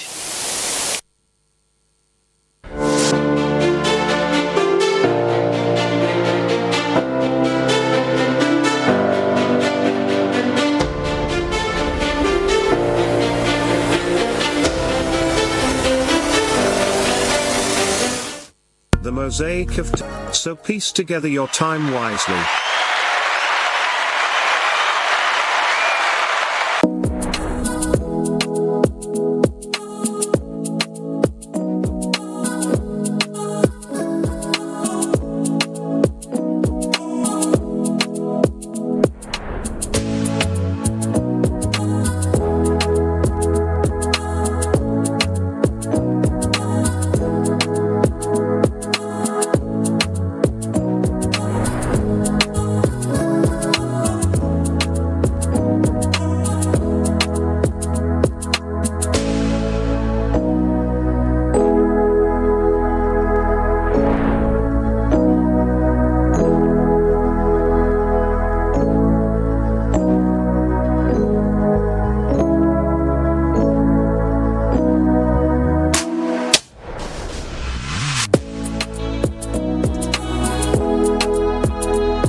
This is the news update at 11 on NTA News 24 in Abuja.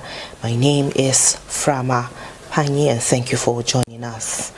President Bola Tinubu says his administration will continue to submit to democratic principles of separation of power and rule of law in leading the country towards national greatness. The president made the commitment when he addressed the coordinators of the Renewed Hope ambassadors at the State House. We cannot submit to disobedience of a lawful order of the court. We must embrace the judiciary, whether it favors us or it doesn't. We submit to this principle of democracy. The African Democratic Congress ADC says newly elected state executives and party officers will only assume office after the formal inauguration on May 12, 2026 or any later date announced by the party. In a statement by the National Publicity Secretary Bolaji Abdullahi, current executives remain the recognized office holders until the transition process is completed. He urges newly elected officials to avoid any action that may create confusion within the party. He adds that ADC remains committed to discipline and strict adherence to its constitution. The National Agency for Control of AIDS, NACA, has raised alarm over the unauthorized publication of purported state-by-state HIV figures for the first quarter of 2026. The Director General, National Agency for the Control of AIDS, Dr. Temitope Lori, describes the data as misleading and not officially approved. In a statement, the NACA boss clarifies that the publication did not follow established procedures for requesting, validating, and disseminating HIV-related data and therefore lacks authorization from the agency. The agency stressed that HIV data is highly sensitive and cannot be independently extracted or published without due process, noting that strict protocols are in place to ensure proper analysis, contextualization, and accurate communication to the public. And that's the update at this hour. Thanks for being a part of it. I am Frama Panyi. Bye for now.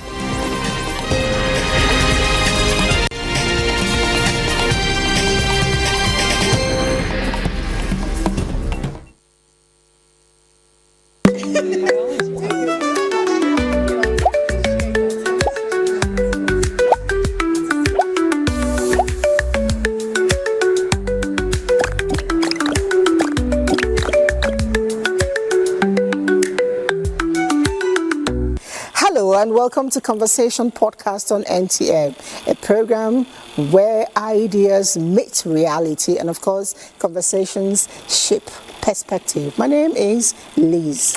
And I am Ehikowoicho.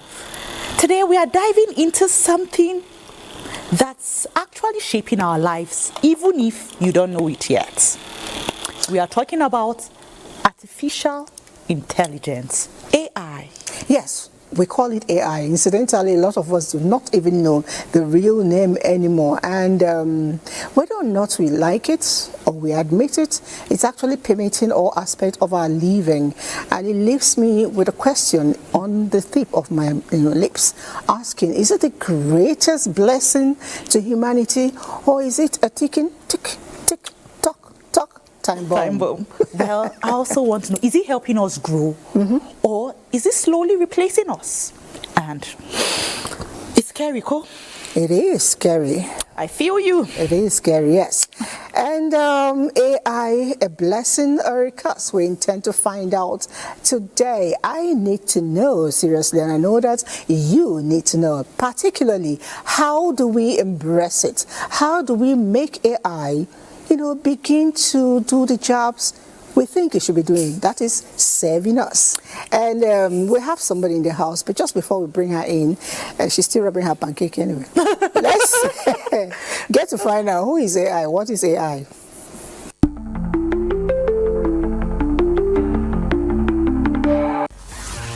It was the speed that took us by surprise. Scientists had predicted its arrival for someday, yet its emergence occurred with startling, unexpected swiftness. In schools, homes, malls, and cafes, everyday conversations began shifting.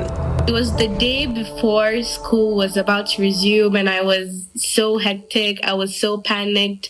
I was jumping all around the house looking for solutions. And my sister saw me panicking, and she was like, "Why am I panicking?" And I was like, "I haven't done my homework, and school is resuming tomorrow." And she was like, "You could just use ChatGPT." And I was very shocked because I never knew something like that existed, nor would I have ever thought something like that would ever exist. Teenagers joked about AI writing their essays in seconds. Seniors discovered that doctors now use AI to interpret scans faster than any human could read them. And millions of people, from gig workers to small business owners, found themselves using AI tools they never intentionally sought out. Tools that simply appeared in apps they already had. AI tools have exploded across the internet like popcorn in a microwave. 1 minute it's quiet, the next minute pop, pop, pop. They are everywhere. You've got AI for cooking, AI for dating, AI for budgeting, even AI that claims it can fix your mood. The sense of AI is coming someday. Quietly transformed into AI is here now, and the world had to catch up emotionally long before it caught up intellectually. In 2025, phones stopped being passive tools and became proactive companions. You open the camera and it automatically enhances the lighting before you even think to adjust it. You start typing a text and the AI finishes your thought with eerie accuracy. AI has been in existence way back 1950s, but the breakthrough and the application of it to human needs become obvious and apparent, and as such everybody starts to embrace it because it solves their problems or it makes their work easier. Grocery apps tell you what meals you can cook based on what's already in your fridge. Route planners warn you about accidents before they happen. And voice assistants no longer feel like clunky robots trying their best. They sound knowledgeable, like calm friends who just happen to live inside a tiny speaker. Alexa, set a timer to wake us up in 30 minutes. 30 minutes, starting now. Silence really is golden. For most people, that is where the AI breakthrough truly hits, not in a lab, but in the quiet moments between breakfast and bedtime. In just a year, apps that once needed step-by-step instructions have become anticipatory, almost intuitive. Budgeting apps sense overspending before it happens. Health apps detect stress through the tremor of your voice. Translation apps convert speech in real time with nearly perfect accuracy. And cameras not only recognize faces but interpret emotions, often with surprising insight. What is remarkable is not that these apps exist. Many households now rely on AI systems to track schedules for the entire family, from soccer practices to medical appointments. For the first time, digital assistance feels genuinely supportive, almost human in its helpfulness.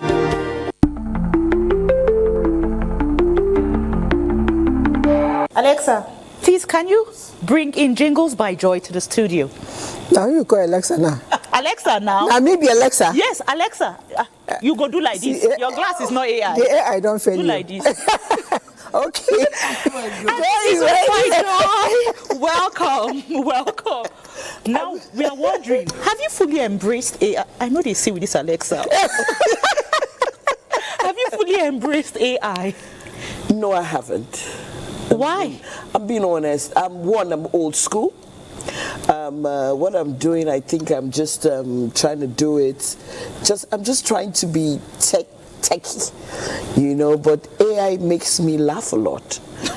Yeah, because that's strange. Yeah, AI makes me. I see people say I'm scared, but this is the first one I'm hearing. I laugh. Why does it make you laugh? Because AI, there are some Christian songs that they have put into AI. And you know, so when the little girls are dancing and all that, and they're singing, and I'm just sitting down there and just having a good laugh. But if I tell you that I'm not scared about AI, I'm lying, because I see some people's pictures telling them they're 20 years younger, not making you know reality. So AI is taking us, some people say it's taking us forward, but I think for our children and for our doctors and for designers, I think we're getting into trouble. Take it or leave it. I think that one of the problems amongst people is because they do not really see what AI is. You know, because a lot of times some people will tell you, I don't use AI. I don't want to be associated with AI. And I'm like, okay, in your house you have a microwave that you press to, get things done. Instead of turning a button, that's actually pressing. That's if you have a microwave, because I discourage microwave. No, not you. I'm talking about a lot of people. You have some people have a wristwatch, and it has a lot of activities. Your gadgets. Exactly. Yes, true. That's AI. But AI can be expressed. You talked about the babies. That's what a lot of people see as AI. But then at the end of the day, you're using a voice note in your phone. When you just said, Alexa, introduce Joy. I don't know why you call me Alexa though, but that's okay. But you can actually tell your phone, please help me dial this. Yes, it's like a messenger in your phone, and it's doing the job. It makes it easier. You see, normally people have a problem taking pictures, because there's some people who take pictures of you, and you start looking and saying, is that actually you? So guess what? If I use my hand, that's AI. That is AI. And I get my pictures taken. You are even going towards, you're going too far when you say you wave. You can't actually position your camera on your stand or maybe ring light, whatever it is. You don't need anybody. The table or whatever it is. Then all you need to do is say, Alexa, take a picture. Take a picture. And it takes a picture. You know? All we are saying is that all you just said is AI is actually good if we embrace it. Yes. But I noticed that the younger generation, tend to love to use it more. They are over-dependent on it. They are over-dependent on it. The one that particularly irks me, I think the girl mentioned it there, is the ChatGPT. The ChatGPT, it's something else. Sometimes people no longer think for themselves. Sometimes I'm like, whoever introduced this thing? Because back in the day, I write my essay, I knew what I was writing. I am judged by my brain, because my brain is what is pouring out. And you're reading books. And you're reading books and improving yourself. Now, somebody writes a beautiful essay, a beautiful textbook, and then the person that comes out, you flip through his textbook, go to chapter 10, and say, did you know that ABCD happened? He said, really? But that's the person that wrote it. The person doesn't know. Because they just went to ChatGPT and AI too and just downloaded what was there. Okay, have you tried getting to AI, to the same ChatGPT, and asking ChatGPT to check you up and tell you about yourself? Oh yes. Have you tried it? What did he say? Hey. What did he say about you?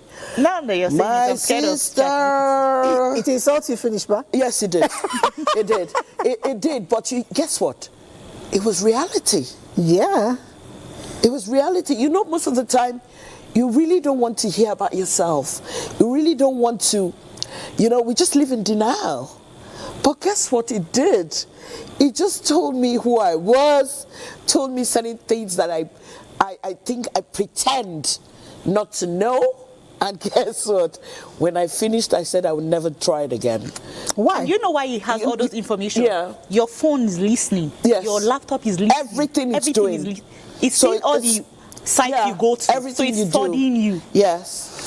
Apart from that, the algorithm of the phone is configured in such a way that it mimics you. Yes, it completely tells who you are in your absence. So, and ChatGPT, once you ask that question, it's going to go to all those buttons you opened, and grab them all together and get those things and tell you who you are. And the ones you're more dependent on, because if you're the fashion type, it tells you don't know anything else except fashion. That's what he told me. So if you like to ask to cook, he actually told a lady I know, why don't you take up a cooking school instead of disturbing me every time?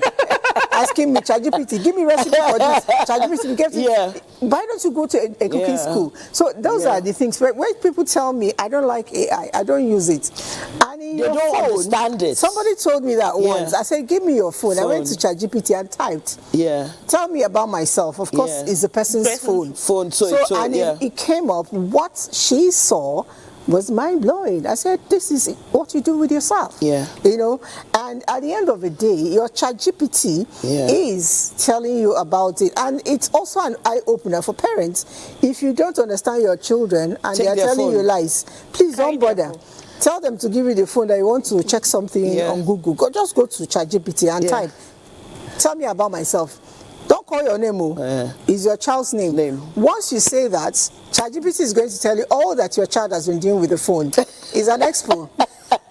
So AI actually does help us do good parenting. Because when you get that, it's not for you to condemn your children or condemn your spouse or condemn your whatever. It's for you to be able to help them to be better person. Because if they get to change, the algorithm there would also wipe.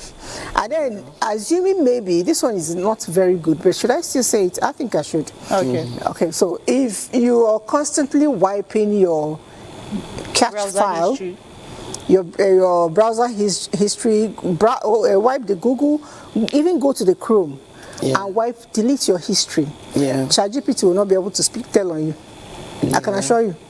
Because once you ask that question, he's going to go to that place and bring out who you are. True. So because I tried asking the question when I didn't delete.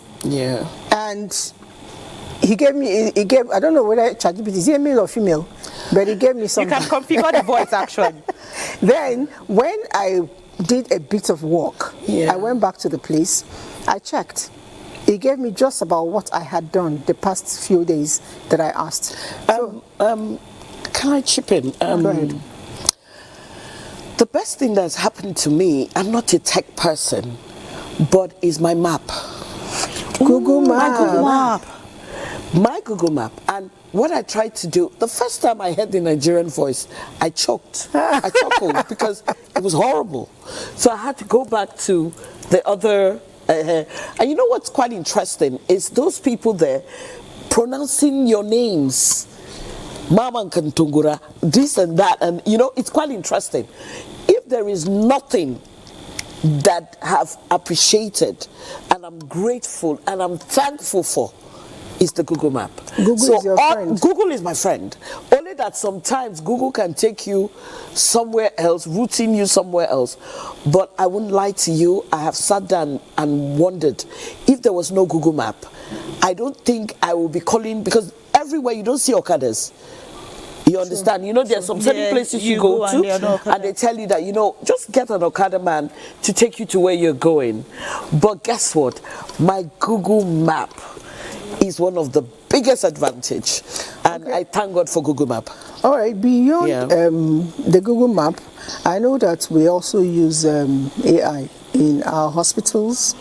We use it in accounting, and we have a guest who will be joining us not too long from now. He'll probably speak on the accuracy of those ones, because I know when I go to certain places to check, even if it's I am a Canva lover, so I use a lot of Canva, with my designs. It will always tell you that it's not 100% proof. It's not 100% correct with information. So you should always look before you leap. It puts that disclaimer. Even the map you're talking about, it puts that disclaimer too. That it's not 100%. It's not 100%. So, and at the end, it also asks you if it was accurate, so that you help them make it more accurate. Yes. So I also think that we should, learn. How can we learn to bring in more the benefits of AI to the older people, the older generation? My reason is this. Yeah. We kill ourselves for nothing. Yeah. We kill ourselves for nothing. You want to cook. There are lots of recipes, and I'm telling you, not just English recipe, Nigerian recipe, okazi soup, egusi soup. I have checked. They are all there. Okoho soup is there. What's that? You don't know Okoho soup? What's That's the soup? You don't know that the soup one that you have to use razor to knife to cut. What? To cut it. If you don't use scissors, it's not cut. It won't cut. What do you call it, Okoho? It's Okoho. That's the name of the soup. Oh. Yes. Oh, okay. Yeah. They eat it. We eat it as well. How do you ask AI? Ask we have AI. to ask AI. We have to ask AI. And you'll see it there. Yeah. Okay. So I was saying, I wonder how we can get people to begin to embrace the use of AI. But before we even get there, let's see how many Nigerians are willing to have AI impact on their businesses or their work life.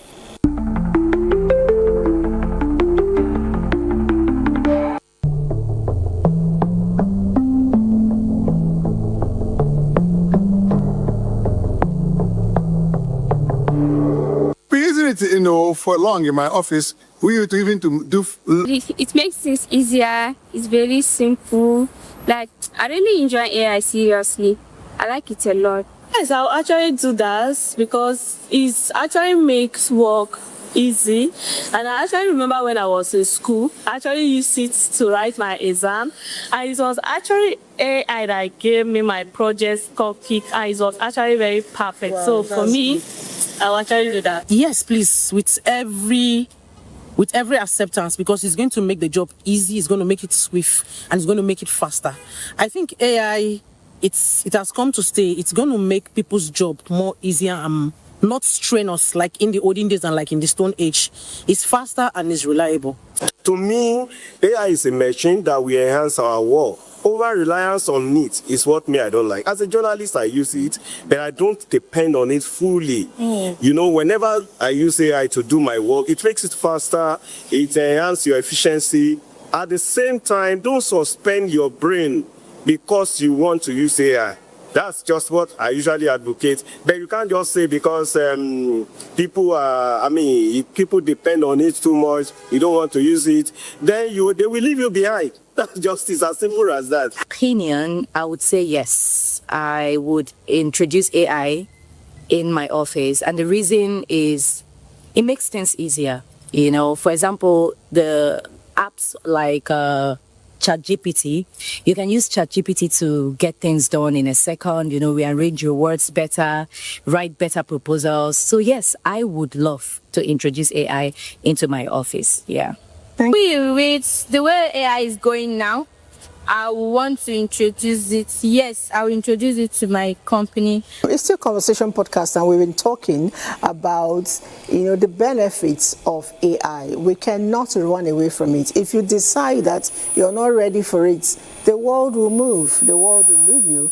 But then ask yourself the real question, are you already using AI or not? But then, I'll still go back. Yeah. For some of us who did farm work with our hands, you may not know what I'm talking about. We used to bend double over. I use hoe to do the thing. Yes. I was surprised. I visited some farmlands and I saw them doing, it was actually in the northern part. I saw them sprinkling, they did irrigation, and they were sprinkling water, with drone. I found it quite fascinating because mechanized farming. Because back in the days, I was actually able to get some of the visuals. Joy, you can see. I saw this happening somewhere in the north. They were actually sprinkling, and this is completely AI because there was nobody inside. I waited for it to land. There was nobody inside. It was just the machine with the water loaded doing the job, and the controller was downstairs. So that's AI for you. So you don't necessarily have to wait for raining season. Yes, it makes the job easier. A lot of us are scared of AI because we feel it will throw us away. Yes, but witchcraft. Yeah, no, but guess what? But the advantage that I saw from this thing you just showed, the thing here is that the sprinkler. The sprinkler. The good thing here is we're having issues with security when it comes to people going farming. Oh yeah. So you see, for me, it's an advantage because you don't have to see the human, except the headsman will go after the drone itself. The sprinkler. Shoot it down. Well, if they want to shoot it down, the thing here is that you can see that whether we like it or not. I think it's if the only disadvantage here is that what is the cost implication? I didn't pause to ask. Yeah. But I know that it may not be the kind of drone we use here. Okay. It's a specialized drone. Right, okay. But then, no matter the cost, there's something called cooperative. Okay. If people get into a union together, they can contribute money and buy these things and then share days to use them. No, they actually have harvesters. No, that's at the same time. actually a very good one. So because I noticed the same thing too in Abuja here. Some people harvest. Not just Abuja, they have harvesters. Yes, they have. This one was in medical ground. Yeah. Somebody wanted to go abroad on medical mission, and somebody whispered that you don't need to do that. Wow. There's a place here. I followed on, incidentally, and I saw machines, medical machines from ECG, MRI, a lot of scan. When you say medical machines also, are we saying that those, just like how the drone was wetting the farmland? Without the doctors. So the machines will operate on the patient without the doctor? No. Those machines are diagnostic machines, They help to check what's the problem. So it's diagnosed and the doctors interpret. And incidentally, the interpretation is not that easy. Have you tried loading your ECG's results? You snap it, scan it on your phone and ask Google to interpret.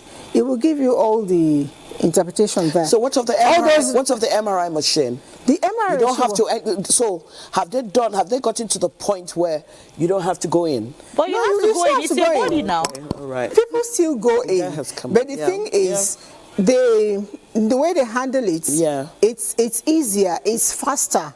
And it can do much more than what we had in the past. That's the hospital. Guess what happened some months ago? Okay. I went to a restaurant in Lagos. Okay. And here I was asking them for the menu. And they said the menu is on your table. Yes, you can. You see, that's what I'm saying. Because we're so old school. And the guy was looking at me. I was looking at the menu. And I didn't understand. You didn't understand the QR code? I didn't understand it. So my friend just hit me under the table. Must you show that you are just a native girl? He said, open your phone, do this, do that. Scan it. Everything you see, comes the thing out. here is that, let's be honest. AI, we have to tell the older ones. How it makes job easier. Very, very At easy. the end of the day, even easy. Your your ecosystem, the ecosystem is preserved. I keep telling people, please, can we stop typing on sheets of paper? I know a particular boss who will tell me, I want my own in hard copy. And you know that these things actually kill your ecosystem. But do we also know that those are people's jobs?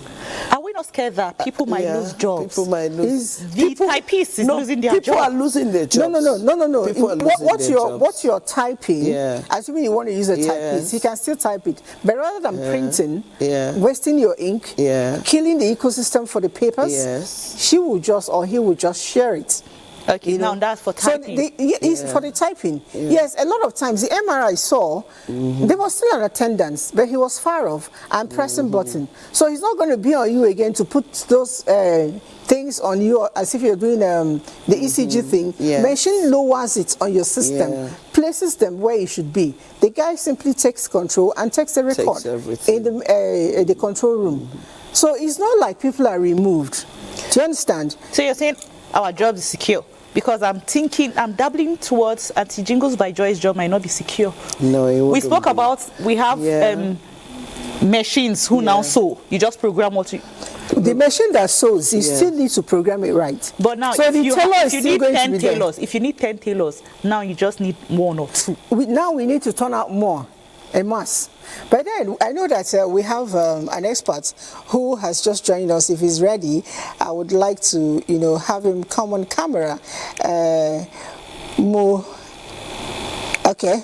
Mr. Musa, you're with us. Good morning, and thank you for joining us. Are you ready for us? Yes. We'd like to know, AI, is it a curse or a blessing? Well, thank you for this question. So as always, for any technological innovation, it's always a double-edged sword. It has a positive side and a negative side. For example, if you look at the human development curve, before the Industrial Revolution, you see that it was much slower until humans discovered to create the steam engine. And then from the steam engine, humans then discovered to create combustion engine. They went ahead to do microchips, semiconductors, and a lot more things. So there is something that is apparent from all these technological innovations, is that they complement the efforts of humans and they make humans work faster and better. So AI is simply an innovation human did after all the semiconductors and the combustion engines and the microchips, and saying that, okay, we've created all of this technology and now we think it's the right time to make it autonomous, to think for itself and to help us do a lot more work without necessary human supervision.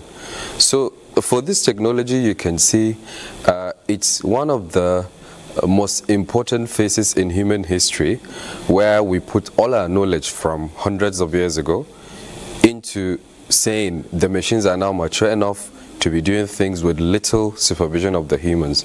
So looking at saying whether it's a friend or a foe, first you have to look at it from the perspective of human advancement.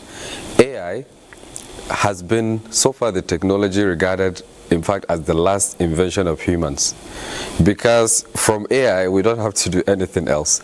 This is us saying we are delegating all the difficult tasks to these machines. So when you look at it in an advanced way, economically it's going to boost production, it's going to speed up healthcare, it's going to enable humans to predict more when it comes to farming, food security. It's going to allow humans to combat insecurity more by identifying threats and mapping the whole geographical system. The difference is humans and AIs literally perform similar functions through neurological thinking, but AI can do it a lot more faster than a human, which allows us to leverage something that it requires 100 people to do. In the era of AI, one person can do it. So this is obviously the positive side. We're seeing so much advancement that is going to come in all areas of life that you can think of. But on the other side, every technology definitely has side effects, aside from the positivity it all brings. For example, a lot of people have debated the AI's appearance, that it's going to take away so many jobs, and this is very apparent.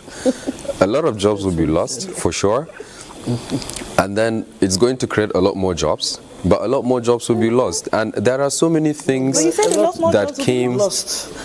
There are so many things that came as the result of the AI. For example, our mothers in the village now cannot differentiate between what Tinubu said and what Tinubu didn't say, because someone can just enter a studio and fake a deepfake of Tinubu saying, I want to do this to Nigeria, but actually he never said it.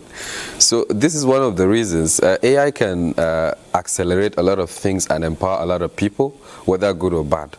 But what makes the difference? It's the application and the ethicality of how we choose to use this technology.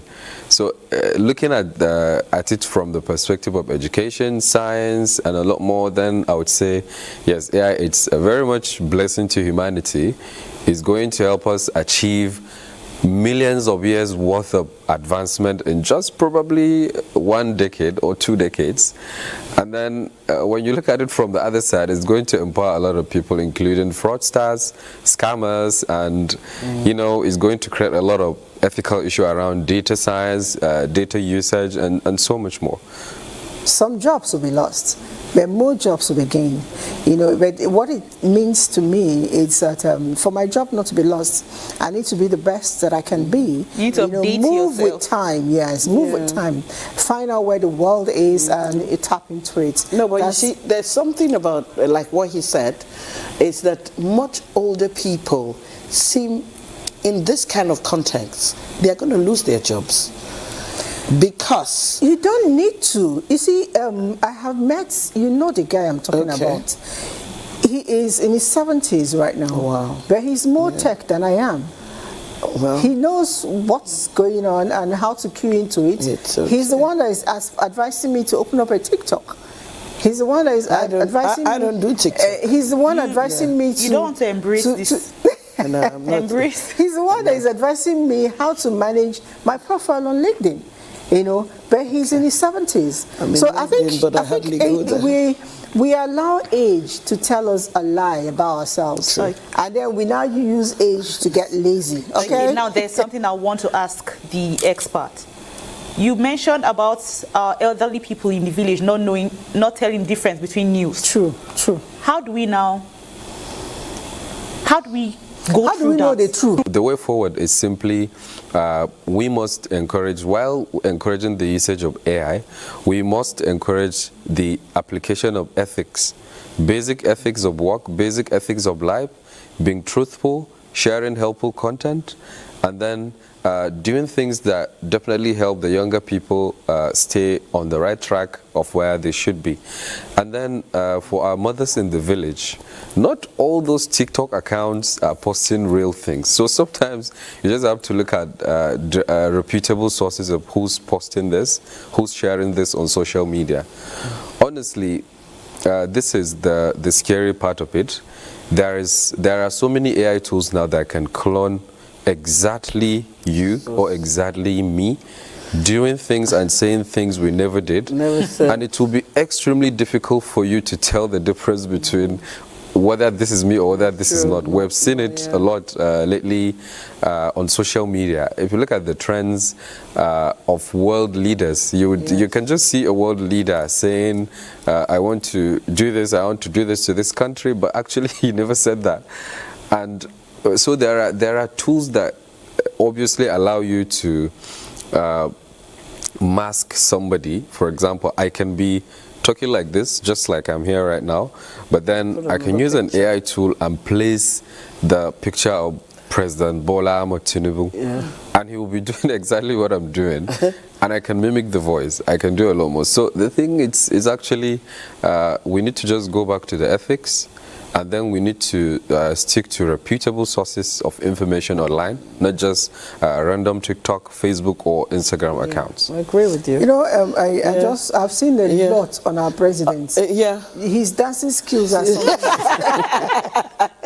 I just saw one yesterday. Mr. President, I had a good laugh. You know, where he's dancing, where he's doing there was this red dress he had there. It was a red, yes, I saw it. It was just crazy. But that's why I say that for me, some people use it out, they just want to laugh.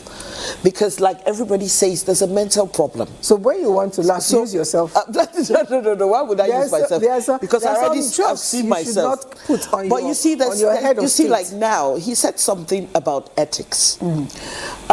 We're getting into the political space. We're getting more of it to happen. Yes. So you see, and it saddens me when people don't say certain things, and the next thing, and you see Nigerians, if you check what we forward, you will see they will say forwarded so many times.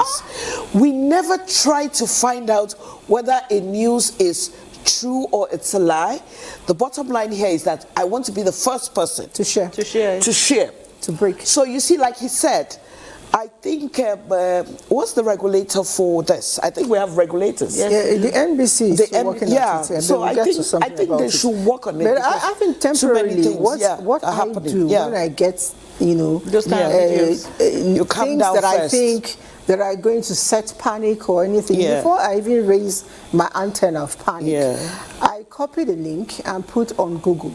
Okay. Google tells you exactly that video, when was it shot? Is it AI video? Wow. Is it this? So when I look at the, you know, the information around it, I know if it's real or not.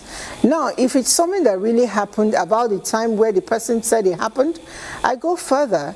You know, I go to the person that sent it to me, or maybe if it's a WhatsApp, not WhatsApp really. A lot of times people on WhatsApp, you know them, Instagram and all of that. Facebook. I go to your comment section.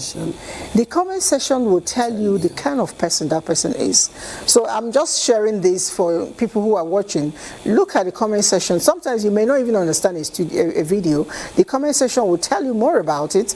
And then if that person is queer or peculiar, the person's profile, what the person is said about by other people, the response to the person will tell you whether this person is genuine, whether this person has values, you know, for you to begin to take the person serious. No, but see, something happened last weekend, and I think I said it with you. And why am I throwing it back to you is because you said when you read the comment section, a Nigerian actor who got married, he's one of my best. He got married, and I started reading the chats, and I was very disappointed because there are sometimes I think some people are bored, or some people just go there and just say, why would a Nigerian get married to a Nigerian American? And the next thing you're saying, oh my God, look at him. He didn't see women in Nigeria. Oh my God, she's so ugly. Oh, he married her because of papers. That's hate speech. So, and that's the problem I'm having on social media. There's sometimes when you read, okay, there's another one that happened. When I saw it, I didn't believe it. Somebody saying he's Jesus. And I looked at it and that's I said, Trump. Yeah, that's Trump. Sorry, I didn't want to mention his name. But guess what? I didn't believe it. But somehow I said, okay, let me just go and follow everything. It was him. Because typically, nobody will ever think that kind of thing can happen. But you see, if you go on his page, he uses a lot of AI stuff, and he will tell you that I did it, just like what they did about Barack and Michelle, you know, as monkeys. And the next thing, they put it down. So sometimes he does it and removes it. It's intentional. You know, you're just getting to what I said earlier. Now, if somebody is sharing something with me, and I look at your personal values, they are, sorry to use the language, close to the gutters, I am not going to take whatever you're sending to me serious. You know, the other day somebody was dressing top naked and was going like that. I was saying there's a security issue here. Tell your people who are there to run away, not to come, not to go to their villages. There's police. Blah, blah, blah. And I'm like, yes. Person who wants to give me information, you're already naked that way. with a big tummy, walking on the street like there's something wrong with you, and you want me to take you seriously? No, I wouldn't take you seriously. I took extra step. Went to his comment section. Some people were raining, a lot of people, nobody supported him, rained curses on him. Some others were asking police to arrest this madman. You know, so I think we should go extra mile for those who may not have access. But I still want to take it back to Musa. Musa, please, I just mentioned that if it's something that has to do with news, I go to Google, paste it, and it gives me an idea of what it is. If I get those dancing videos or anything that has AI on it, is there any place I can go and paste and interrogate it? Well, just like you said, there are a couple of tools that can try to help you if a content is AI. There are, I think, a ton of them. I would say thousands of these tools. This thing starts from first plagiarism detectors. If you receive a text from someone, be it your student or be it your spouse trying to send you a message and you want to know whether it's AI generated or not, there are lots of tools that can tell you the likelihood of this being AI generated. It's the same thing for videos as well. There are many tools. I can't name them, but I think a simple search, if somebody can just go to Google and just make a simple search, AI video detector, there are thousands. Every day AI startups are coming up to do all of these things. But importantly, what I said, the AIs cannot be 100% accurate. Sometimes we have to apply our judgment as humans. We have to review content revealed by AI. and we have to follow ethical guidelines when interacting with the internet, and we have to follow credible accounts, people that have credibility or authority in posting what they're posting. But aside from that, so the thing is, this is just the tip of the iceberg. The misinformation game just started. So I mean, the whole evolution of this deepfake videos is something that started from roughly 2022, 23. So we're just, getting into the game. So the issue, the more issues will happen in the next 5 years, 10 years, as this AI are advancing at, let me say, 100 billion per second at the speed of light. So I mean, this problem, this trend, hasn't even started. If you have ways to tell, okay, this is fake information, this is good information, now you